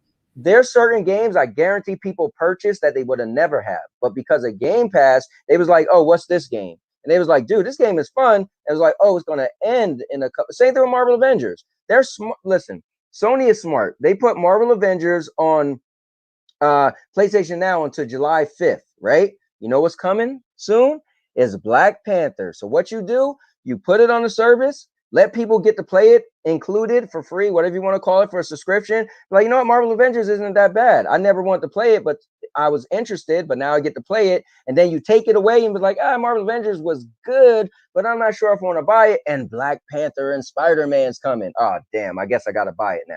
It makes sense. It's good business. Yeah. But it's not even that. Andy brought that up. This isn't even without games leaving. The best one to actually look at is Descenders. The guy who actually made that is out there and said since they've put it on the Game Pass, they've sold more copies of the game, even though it's still on Game Pass, and they've actually extended the deal on Game Pass. I have no clue, but I do know, like Stadia Vet, he literally buy games that's already on Ubisoft Plus because it's just a sale. So I guess some people, because that makes no sense. Hey, I'm going to buy the game, but I got Game Pass. Or is it people who don't have Game Pass buying the. I don't know. See, that it's a bit of both. To see this game is blowing up, so friends who don't have it go out and buy it. People who like the game and want to support the developer buy the games as well. It's just okay. Yeah, I can see that. Well, that must be like a lot of indie games, I guess. There is a ton of indie games. A lot of people do that for indie games because number one, it's a cheaper game, right? So it ain't gonna kill you to spend under $30, right? Or under $20. So why not? But I'm pretty sure that's not the arrogant for those big titles, Yeah, just to take on the Hell Monkey's point there, yes, we are still talking, but not for much longer because I need to go. Yeah.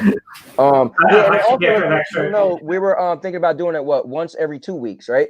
Yep. So we'll be back until 2 weeks time. It's just I'm trying to cut down my number of live shows at the moment. I hear you, man. Not for nothing. Man, if it, again, in my video, I actually put a couple people in my video when I was talking about Rich, and I was telling people who actually are supporting Stadia doing good content. You got to check it out. I think it was a pretty good video I did, Duncan. I'll send it to you. But I did throw Stadia Source up in there, and I love because of definitely what they're doing, especially the website. But yeah, when I left Stadia Source, that took up a lot of my time too, and so I understand what you're saying. Like if you could cut down on some stuff. Guys, we do a lot of content. I call myself the king of content because I do a lot of content. And not for nothing, the videos that I make pre-recorded, that takes a lot. I made that video, Rich, Review Tech, right? And it's like 4 minutes, under 5 minute video or under 6 minute video. Probably took me 3 hours, It's a lot of editing and cutting and splicing and getting this and doing that. And then I go to work and then I had to do it in my car because I wanted to get the video out and not let it be too old. And so yeah. Anyway. For people who don't really know, doing these talk shows is in some ways is a lot easier to make. Yeah.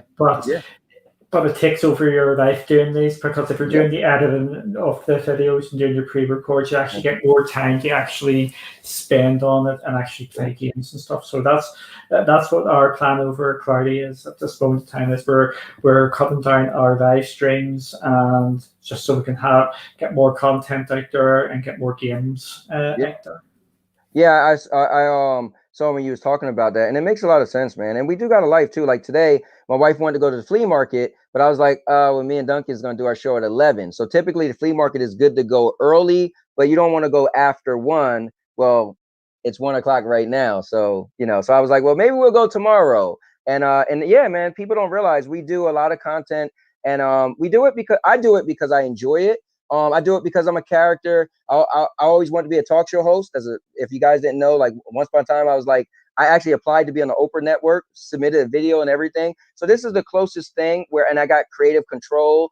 And at the same time, I like the platform and I like talking. So doing these videos is perfect for me, but I do it for you guys as well. Cause I feel like, Rock said to me earlier, hey, something about the shows or whatever being maybe negative. And I said, listen, there's people who want to watch certain stuff. Look at views. Not for nothing, the show you and me do gets a steady good amount of views for my little channel, right? Because people, let's be clear, they want, Duncan and Anthony, and that's why I came to you. I mean, so there is some people who do want to see a little bit of drama and whatever, but I feel like we do it constructively. But it's a show for other people. And if you don't like that show, then just don't watch, But I don't want to tell people, hey, don't talk bad about nothing, or, don't say something that people are going to disagree with. That's bad. That's not good. We all can't shake hands all the time. I love, you and I, we do a great job of disagreeing and agreeing and just like, all right, you disagree, I disagree. I love it. You and I are showing the community that you can have 2 different sides, get together and make content. It's awesome. And to be honest, we never really knew each other. We gotta be fair. Like me I don't even talk during the week much either. Yeah, at all. The way we put this together, some people probably think we like talk throughout the week. I just knew the chemistry would be good. I like when somebody, whoever it was the other day, thought I was like, we push each other. I push buttons a little more than you, but I was messing with you. And whoever it was, I called him your sidekick or whatever. And no, I guess he was defending Andy, whatever. And I said, dude, you know how much I defend Duncan? Like, dude, people have no clue. I defend you a lot from people that I'm closer with than you. But I value what you say and you're articulate. But I feel like sometimes you don't get a chance to say everything, right? So when I hear everything you have to say, I was like, dude, he made a point and it was valid. Like, can we move on? So yeah, that's the thing, man. You know. Yeah. What more can I say? Thank you all for watching. Yeah, I'm sorry, man. I get what it is. I appreciate you as a person, and I appreciate the content you do. And I know you know, listen, you say it. If I'm gonna stir it up, I say it, right? And I feel like that's respectable. And I feel like, man, again, I get a person saying Stadia's gonna die to passionate Stadia players. Obviously, that's not gonna go over well. But it's an opinion, and you're backing it up with what you believe is the reason why. Now, until that day comes, let the man have his opinion. Jeez. Anyway, so I'm passionate, and that's why, because I don't like that. You know, I feel like let's all have an opinion. We all can't agree all the time, right? So come on. Yep, exactly. Anyway, sorry, man. It's only opinions. It can't hurt anybody. That's it. Now, and then listen, when you're right, if all the stuff you said, I'm gonna be like, listen, I'm gonna have a whole show. You got to give Duncan credit. Y'all just listen. Y'all heard what he said, blah, blah, blah. And also, if things go the other way, you already know. Just saying. Anyway, thanks again for watching, guys. Like you heard, Duncan said, you know, thanks for watching. And we'll see you guys in about 2 weeks. Make sure, are you going to be on Cloud Extreme? I'm going to be on Cloud Extreme, yeah. I'm just trying to cut down. Probably going to be. We've talked about things on there as well. Like I'm just on too many things at this moment in time. I'm just trying to cut a way back just to get more stuff out there. It's like I'm cutting down going live so I can get more stuff out other places. I know how weird that may sound. Yeah, it just feels like we're live all the time and we're just trying to calm it down. Well, I think the hard thing with live is typically when you go live, you want it to be scheduled, right? So here's the difference. Scheduling is kind of rough because something may come up. You're like, damn, now you got to let down the people you're going to work with and tell them you can't do it. Or then you're going to let down the people in your life and say, well, I got this show, right? And they might look and say, but it's only an internet show, right? But content, it takes longer, but you could create, like I said, I was doing it in my car. You could space it up, right? But these live shows, so you got to go live. You got to be ready. So yeah, you got a good point, man. Yeah, it's just to give everybody a bit better of a balance out there. Yeah. The reason why I brought up the Cloud Extreme, because I love, man, listen, I love your point of view. I want guys, make sure you go check Duncan out in 4 hours. He's going to be on, 4 hours. Yes, 4 hours. Yeah, 4 hours from now. You guys know Cloud Extreme. Make sure you check those guys out. Duncan's going to be on the panel. Definitely follow Duncan and his content. And listen, I like the guy. So if I like him, I've given Duncan a thumbs up. You guys got to start liking him now. Yeah, start hating him more. Yeah, and remember, we will be doing What Has Stadia Done Now on Monday. And I apologize. That's right. Monday, guys, What Has Stadia Done Now will be coming up. Duncan and the Crowdy crew, they're going to cover what have Stadia done now, you know, whether good or bad, but they're going to cover it. So the SBCN, we definitely give the thumbs up. We love it. We love the show, and we love to see more of it. And we thank you for bringing that show to the SBCN. Thanks for bringing that up because I was leaving it out. Yeah, no worries. And I think I do need to get going here because I've actually been longer here than I thought I would. Yeah, you did. Yeah, you said about an hour. Guys, give Duncan credit. He really only had an hour today. He gave us a whole another hour of his time.